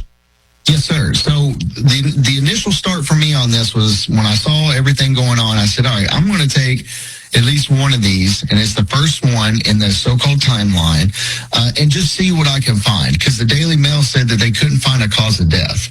So that would be Michael David Hicks, who died July 30th, 2023. Now, this is before they added Amy Eskridge to the fold. So I initially just went through and just did a deep dive in the initial 10. Right, and we'll get to Amy later. But he died July 30th, 2023 in Sunland, California. Now, like I said, the Daily Mail said there wasn't a cause of death, but it didn't take me long to actually find a little bit of help with ChatGPT, because it had a link to it, which got me over to the website for Los Angeles. I forget what department it was, like the Department of Health or something of that nature. And it had listed, and I confirmed it from like where he died, when he died, which is the 30th of July, is the same date, same age, and everything. And there listed was a cardiovascular disease as the cause of death, which generally means either probably stroke or heart attack. And then it also listed as a other significant condition of morbid obesity. So to me right there, one, either the Daily Mail just didn't do that much research, or two, it just seemed like there was, a need to push the conspiracy and fit everything together without actually revealing all the details. And in this detail, this is called a natural death. This is natural causes, right? So there was no targeting of Mr. Hicks. The man, unfortunately died from the cardiovascular disease and the shape that he was in at the age of 59. So that to me started everything. And I started looking into, so once that happened, I picked Frank, I think Maywald is his last name. Another one that I determined died of natural causes. Now there's no official cause of death for Mr. Maywald anywhere. I've looked, he actually was in the same county as Mr. Hicks, right? Los Angeles County. But I couldn't find an official cause of death for him, but I did find his online obituary, which is a digital obituary where people can go, all family and friends, they can load pictures and they can, load their stories of how they met and, what he meant to them. He obviously had a great career, right? And everybody knows by now what everybody has done professionally. But when you look at these comments, none of those comments, and trust me, there are quite a bit for Maywald. None of those comments signified any kind of tragedy. It didn't seem like he was killed or targeted. It didn't seem like there was some tragic accident that happened. Everybody was just celebrating his life, and basically he had had the funeral. Everything was normal. And it looked like he also died of natural causes at 61 years old. Right? Now, is that an assumption? It's an assumption, yes. But if you go to Los Angeles County, they actually don't post causes of deaths or make anything known for people that die of natural causes. They only do that for high-profile cases, criminal cases, or things that are extremely extraordinary or anything of that nature. Maywald didn't have that. We're talking about the missing scientist tonight with Paranormal Chris from X and TikTok, and a former U.S. Air Force veteran. We will continue somewhere between the paranormal and the abnormal. I'm Jeremy Scott. Can you handle another hour somewhere between the paranormal and abnormal? Into the Paranormal with Jeremy Scott. We'll be right back.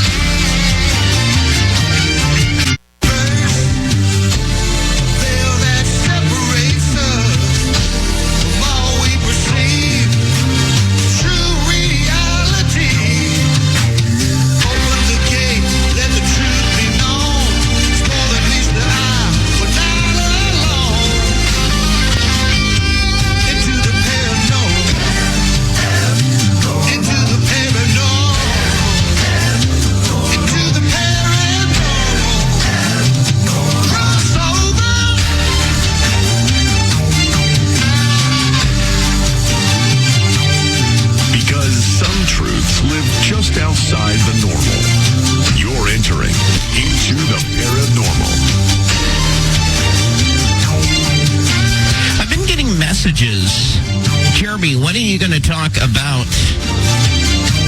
the scientists.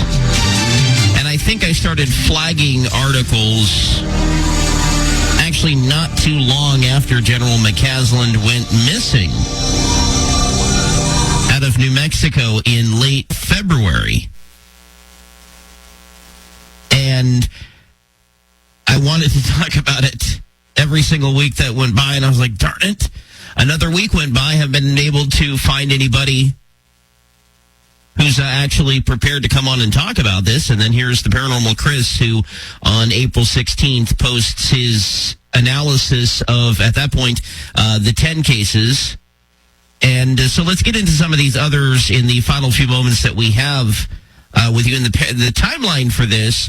So there were, there was McCasland this year, and there was also another case which happened this year. But other than that, the majority, I guess, of these would have happened in 2025, a case in 2024 and 2023 that you look at, and then the case of Amy Eskridge, which becomes the 11th, happened in 2022. So that's the timeline here.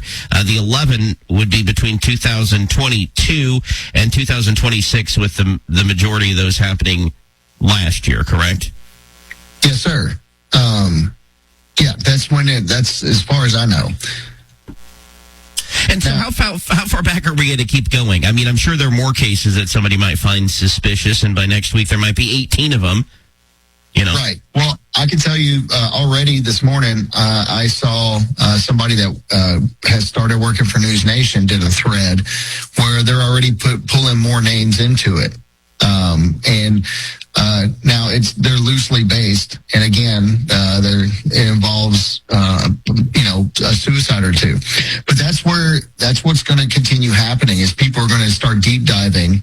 And they're so focused, hyper fixated on what these people did professionally and trying to connect the dots that way, when they should be looking at the context of how these people died and disappeared individually, and try to, like they would in law enforcement, draw any kind of comparison or lines to each other, which when you go through, like we've been talking about, that doesn't really seem to be the case.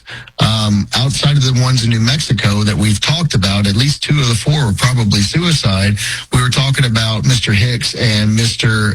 Maywald, who both died of natural causes. Seemingly one coroner confirmed that, the other not. And we were talking about how I found that Los Angeles just doesn't post generally causes of death or bulletins for deaths of natural causes. But so there's 2 deaths there that are easily explained, natural causes. But there are some other mysteries that people have and names that people have pulled into the mix that also don't seem to connect at all. One being Jason Thomas, who wasn't even a scientist. He's a pharmaceutical researcher, I guess. He worked in pharmaceuticals, which has nothing to do with, the space or defense sector that a lot of these other people work in. And matter of fact, it seems like it's probably just another case of suicide, unfortunately, because if you look into the details of what happened to him, he unfortunately had a tragedy where he lost both of his parents in an hour's time. His mother passed away. I think she was in hospice care. She passed away, and while him and his father were planning funerals, his father died in his arms of a heart attack an hour after his mother passed away, and he's an only child. His wife reportedly said that he had struggles with it. He had been struggling with it, been distant. When they finally went out for a social meeting for the first time after that happened, they got back home on the way home there. He was very quiet. When they were preparing to go to bed, he went for a walk, left his stuff behind. Wife heard a sound at the mailbox. She looked out. It was him. He had closed the mailbox, and then he went for a walk. She went to sleep, and he never came back home. And turns out that what was left in the mailbox was his Apple Watch. And his body was found 3 months later off the water in the bank of where he walks his dogs. But the police have already come out. Local authorities, and I believe it's in Brookline, came out was Wakefield, Massachusetts. They came out and said there's no foul play expected. And currently the investigation's ongoing, but it's leaning towards suicide again. Right? But there's no connection because this guy worked in pharmaceuticals. So how that would connect to any of the other ones, especially McCaslin, doesn't make any sense. And then you have Nuno, Loureiro, and Grillmar. Grillmar was a fantastic, that man's resume was amazing just in itself, and I wish we had more time to talk about that. Those two guys were both killed. Right. One was a professor and director of MIT. The other one was Caltech NASA astrophysicist. Nuno Loureiro, unfortunately, was one of the casualties from the Brown University mass shooter incident. It happened a day or two beforehand. They knew each other as classmates. And this person, which by the name of Claudio Manuel Neves Valente, he apparently had some issues with government. He had hostility towards academic and research institutions, and he took it out in that way. And unfortunately, Loureiro, given his status and his position, was one of those casualties. Again, not connected because this is the person that did the shooting was not any way connected. He didn't target anybody else, right? He didn't target anybody else of the 11 that have come out scientists. Right, this is just an unfortunate issue where somebody was a casualty of a mass shooting. And then you got Grillmare. Grillmare obviously there was a dispute he had with somebody by the name of Freddie Snyder, and he was originally arrested for weapons charges. He was released out there in the Los Angeles area, and the charges were dropped, and I think it was like 11 days later, he came back to the property. Must have been another confrontation with Grillmare and Snyder, and then Snyder shot him. And this guy had a bit of a rap sheet. So again, you take those two deaths; they're nowhere connected. The two individuals that shot both Herrera and Grillmare, they're not connected. So you can't draw connections, especially when they happen on opposite sides of the country. All right, what about Amy Eskridge? Because that's now considered the 11th, and I guess she was working on anti-gravity technology and had made some sort of a statement that her life may have been in danger. Right. So this is a name that, since I've been in the UFO community, that's popped up a lot. Now, from my time on X alone, I will tell you, and this can be verified through I don't know if you watched Joe Rogan, but their Project Unity, or Jay Anderson, he was on there recently talking about harassment that occurs oftentimes in the UFO Twitter X arena. She was obviously one of those people that was experiencing that.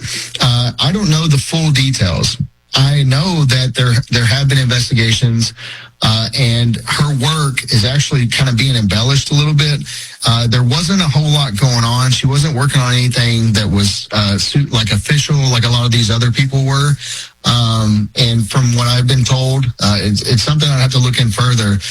She had a lot of issues as far as physically. She had what I think, and I don't want to get too much detail, but there were some issues with like autoimmune diseases that she was on medication for, and also there was some paranoia. There were some things that she was exhibiting constantly. Interesting. All right. The Paranormal Chris with us. We'll say goodbye to him in just a moment.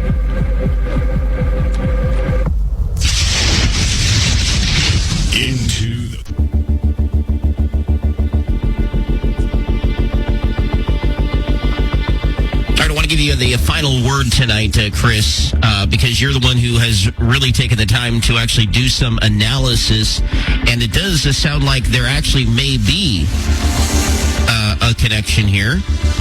It seems like there may be a mental health connection. I don't know. I'm not a doctor, but...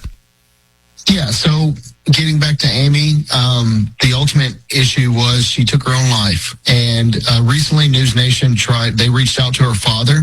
Her father is a retired NASA engineer, and he stated that in no way was his daughter's unfortunate death had in any way connected to what's going on and what's being pushed as this conspiracy.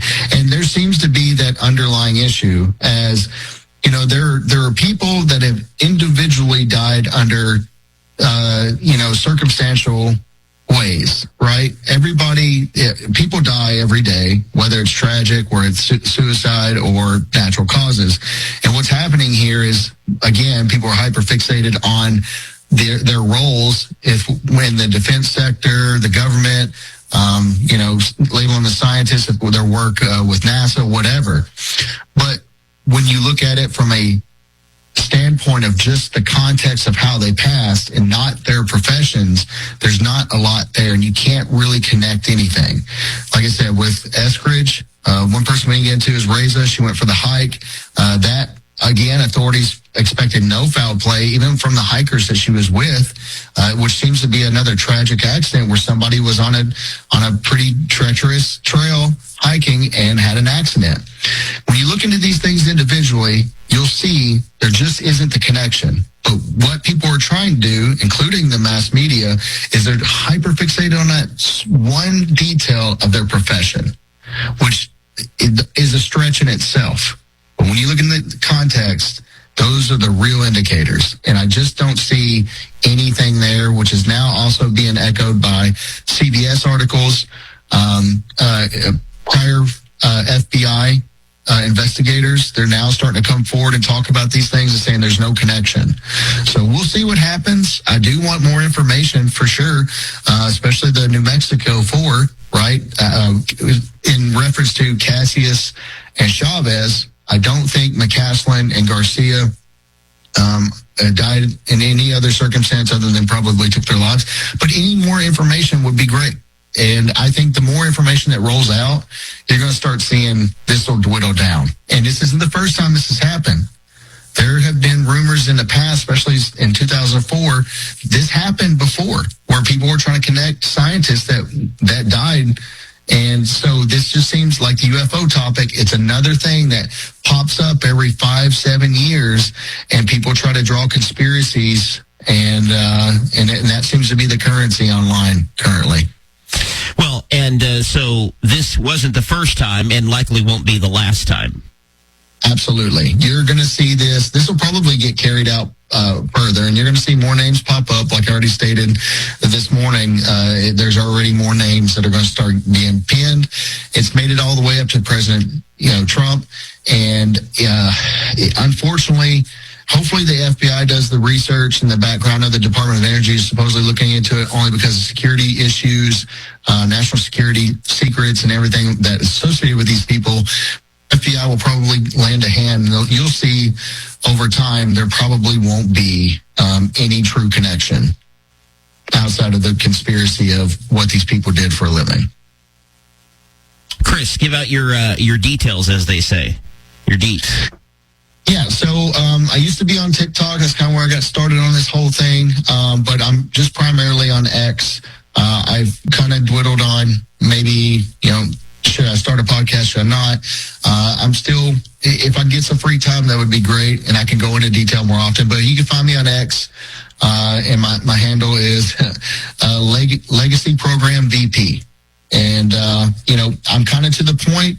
I'm past the point of, dancing around the topic. I ask direct questions, and sometimes I can be seen as a little controversial, but I'm only here for the answers. I only ever came here for the answers about UFOs, and instead of dancing around the bush, I just want to find the truth and then cancel out all the noise. And doing that, you debunk a lot of claims, and that's generally what I do.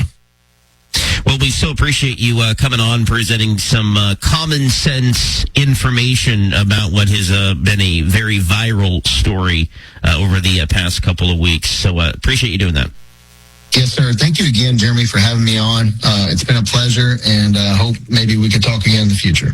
Absolutely. Would love to talk with you in the future, perhaps about some of those other subjects. Maybe even we'll have UFO disclosure by the time you're back, Chris. I guess that seems to be what's going to be taking place in the next week or so. But we will see. There's going to be a lot of subject matter that we're going to be able to talk about. So the UFOs will be heavy in the news over the next couple of weeks. Absolutely appreciate that, Chris. All right, I wanted to say as well that we mentioned. Okay, so this was not the first wave of these. Back in 2004, in fact, several microbiologists died under what they were saying were unusual or tragic circumstances within a short time span. And there have been others as well. There will likely be more in the future. There was also another general, because there will be more names dragged into this over the coming weeks and months and perhaps days, as President Trump has now vowed to look into this, perhaps with help from the FBI. General Matthew Sullivan, who is not yet been added to this list, which is now at 11. The reports are also apparently committed suicide. Significance of this? Well, 2 weeks prior had been asked to interview with the UAP caucus. So we talk about UFO disclosure here. There is a connection, as we mentioned, because a lot of these officials, scientists and whatnot, had access to sensitive U.S. nuclear and space programs. You know, high-level clearance type of stuff. So Sullivan commits suicide 2 weeks after being asked to interview with the UAP caucus.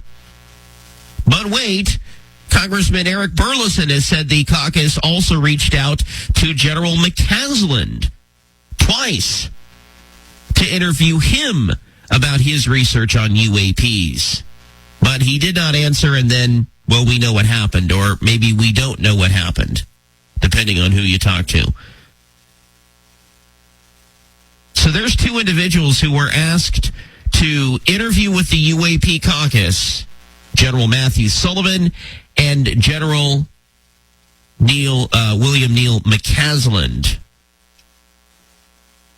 And they both, well, in the case of Sullivan, turn up dead.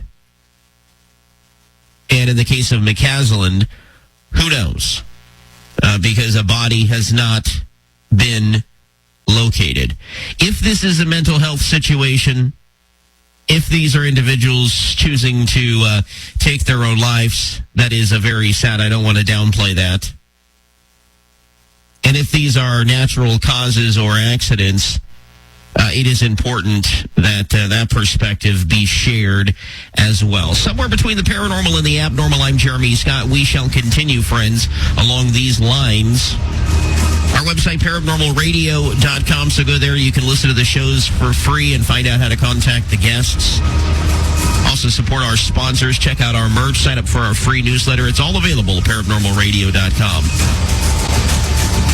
I'm Jeremy Scott, into the paranormal.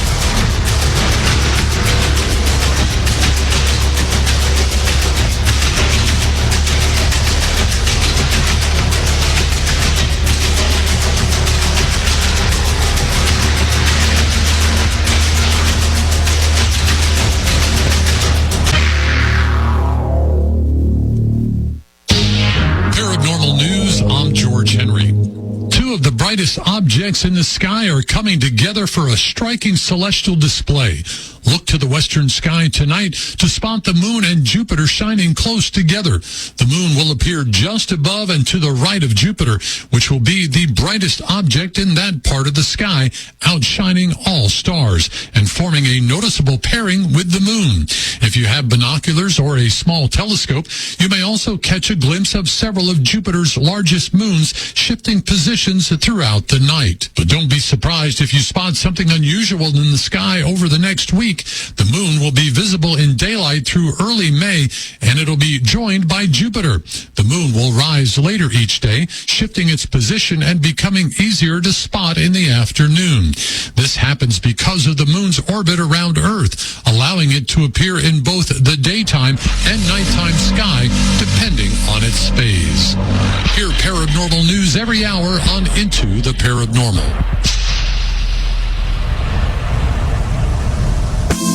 William Neal McCaslin, a retired Air Force general, left his New Mexico home and has not been seen since. My husband is missing.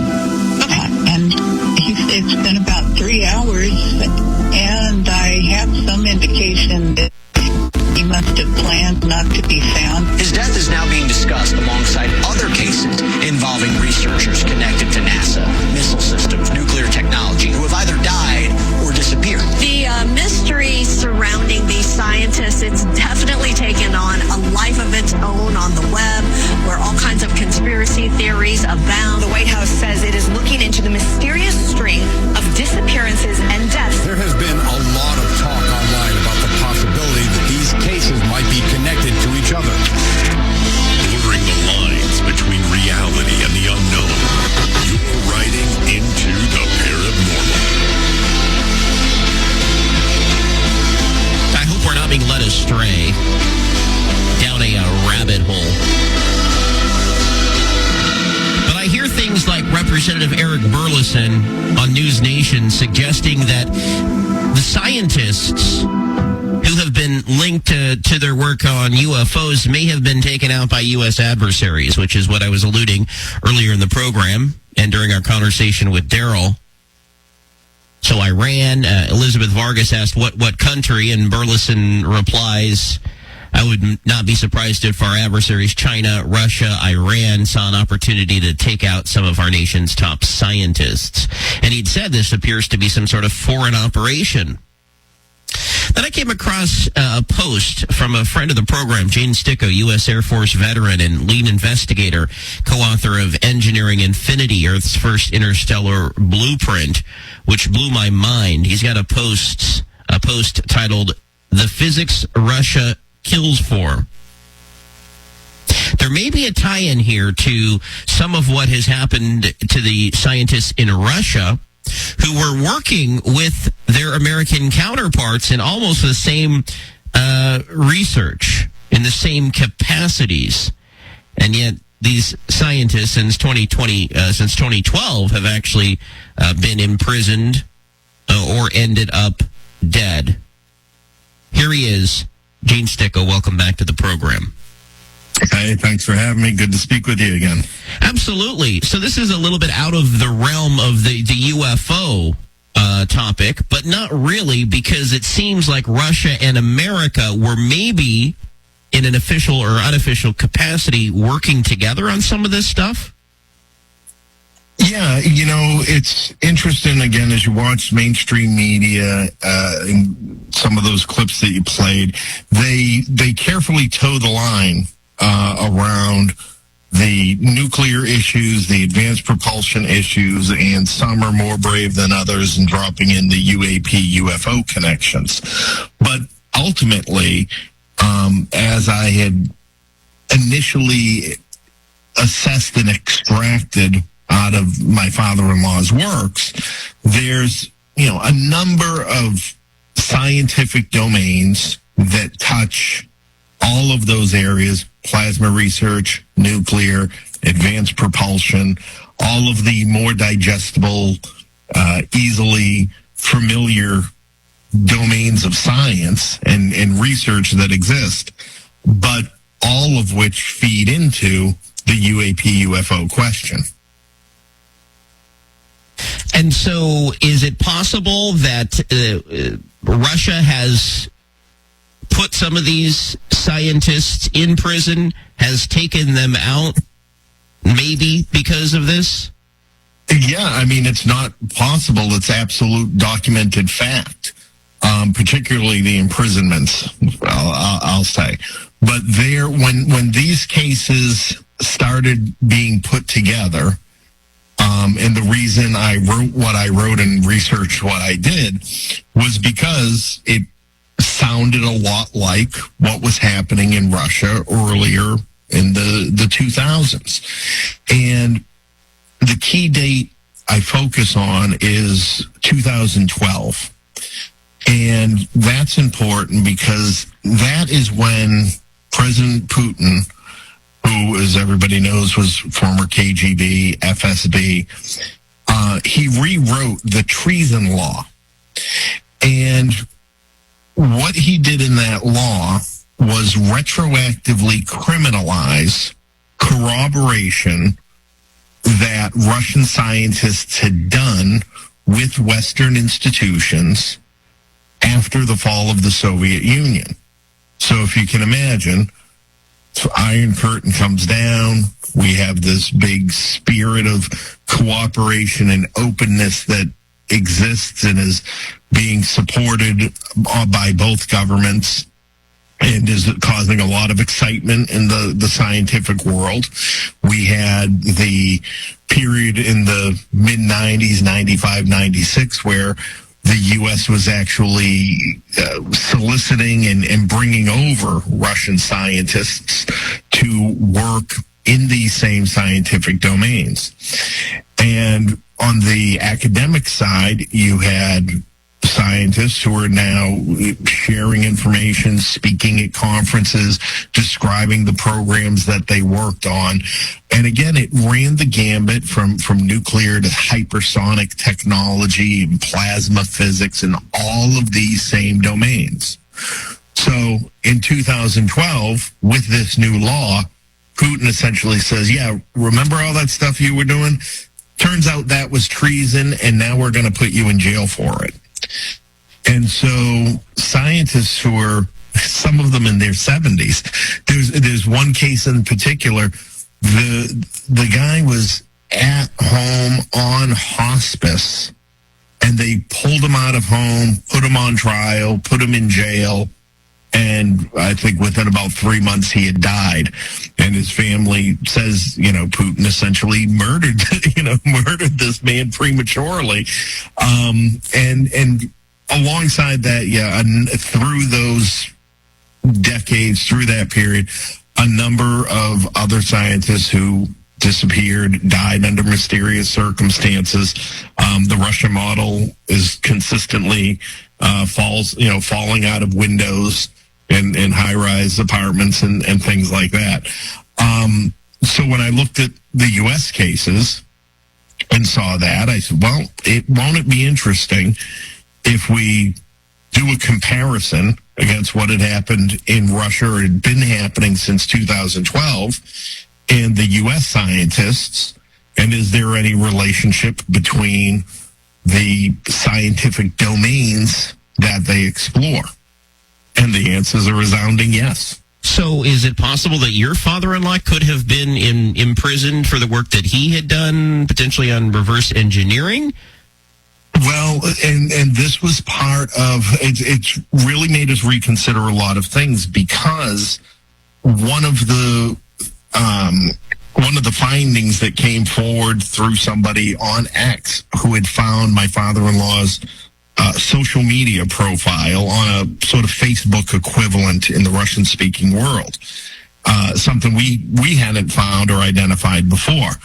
And he created the account in 2012, and he posted all of the documents. Oh. More to come. Gene Stickel with us. I'm Jeremy Scott. At RoswellTalkFM.com.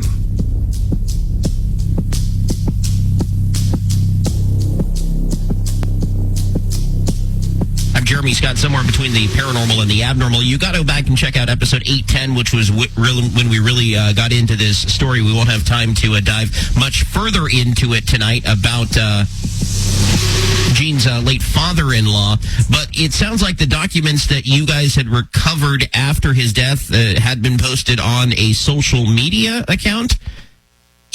Correct. So he was trying to get them out, and it looked like it was directly in response to this new law, this new treason law that Putin had created. And mind you, my father-in-law was in Kazakhstan at the time, so he was out of the reach of the Russian government. but there's a lot of language in there in the comments and communications between him and some of the others that definitely point to his anger at what was going on and him recognizing the danger in it, and him saying, well, this is public now, so here it is. Interesting. There, you found that there's a documented connection between a Russian physicist who actually served 12 years in prison and a research institution in America that the two of the missing scientists in this group of 11 had worked under. Is that what I'm understanding? Correct. So this, and this is one that probably requires a lot more in-depth analysis, but essentially there was something called the Hexafly International Program that was coordinated by the European Space Agency in the Netherlands. It ran between 2014 and 2018. Amongst them were one of these gentlemen that went to jail, Anatoly Gubanov, and he worked for essentially Russian equivalent agency.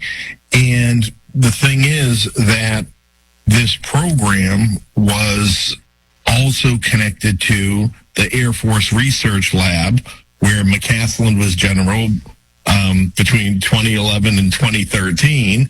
So there's a slight overlap there. And then one of the other scientists, Monica Riza, her program, which fell under Air Force Research Labs and the hypersonic and propulsion portfolio, also has an institutional chain through this program and the agency that same Russian scientist that was jailed worked in. And it's, again, temporally all around the same time frame. So there would have been knowledge, if not actual. There's no evidence of actual cooperation on the project, but they're in the same institutions working together in the same time. Okay, what about the security agency that had people vanish from it? I mean, similarly, all of that had to, involves this subject matter specifically. So, Mick West has been a very vocal critic of the entire idea of there being any sort of connections between it, him saying, look, if you're talking about people with clearances who go missing, there's millions of people, and this is a small subset. But when you begin to distill it down and look specifically at the scientific domains that the people worked in, you can't, as everybody I think has appropriately done, you can't ignore that is perhaps much more coincidental. And even the FBI's own standard on investigating serial crimes, whether they're serial killings or kidnappings, local law enforcement does a good job looking at what happens in their jurisdictions, but it's not until these patterns can be identified as they come together. And the FBI's threshold for getting involved is actually only 2 cases. Sometimes they'll extend it till 3, where there are similar circumstances that exist in victim identification and whatnot. You can look at like a Ted Bundy case and, co-ed, college student, brunettes, certain sizes. They do the same thing. So to do it for this purpose makes absolute sense, and it's probably surprising that it was allowed to go this far before it had a serious look at it. And there was a death threat involving a sitting congressman that gets wrapped up in this as well? Well, I think that refers to Burleson. Again, he had been, the story just came out, first of all, about this whistleblower who died mysteriously or died after being contacted by Burleson. Burleson has talked about his office had been trying to reach General McCaslin, and then he talks about looking through a list of these potential witnesses and being told that 2 names in particular, those are the kind of names that people get killed for. And so I don't think it was so much of an explicit threat against the Burleson, but the person expressing concern that touching on those names might be dangerous for somebody, whether it's him or those people. Those would be General McCaslin and General Sullivan, who were both tapped to testify to the UAP caucus, and then they're just gone. They're just gone. Yeah. They're just gone. And initially I was sort of on the side, maybe they did, maybe they decided to disappear themselves rather than get called. But possible. I think, the more this expands, there's at least enough to say there's something concerning, there's something worth looking into, not only to bring resolution to the families, but to perhaps review other scientists that work in this area, these areas right now, and better protect them. Why haven't we heard more from the institutions themselves? Well, I think that would be there would be a hesitancy in that because they probably don't want to cause concern amongst their workforce. They don't want to lend credibility to what many people are just trying to frame as conspiracy theories by the UFO people. We see it minimized down to that.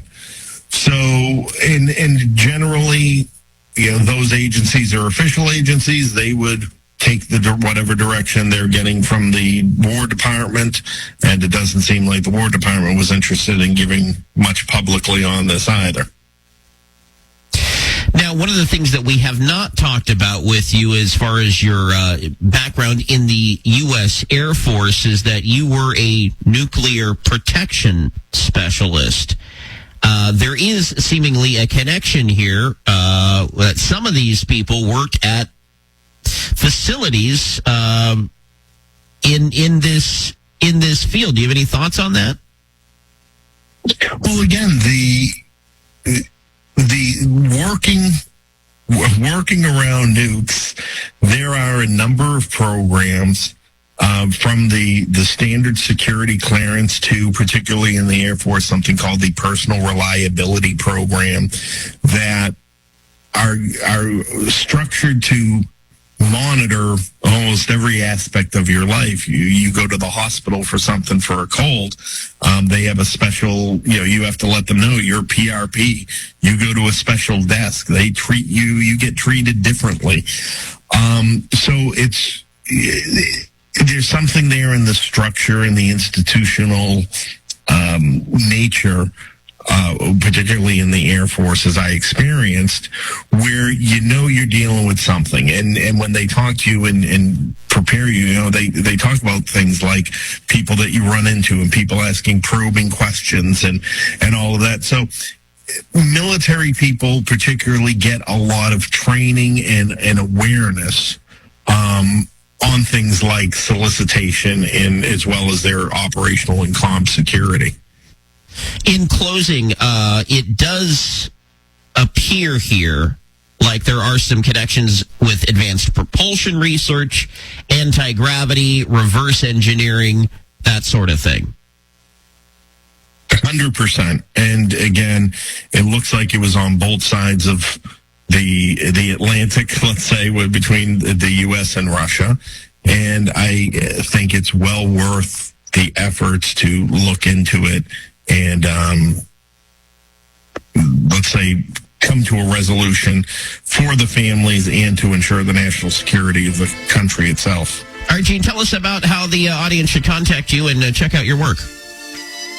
Yeah, it's www.engineeringinfinitybook.com, and we try to keep that updated. We have the original manuscripts. There's a new book called Infinity Disclosed, which does a bit more of a deep dive, and we're preparing to announce and release a short documentary, 45, 60 minutes, that goes in depth and talks to some other experts about it, so you can keep an eye out for that.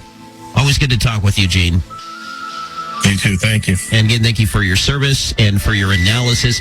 Very vital in this day and age. Let's get him and his wife at a UFO hearing. I still believe they should be there. Good night. God bless. If you're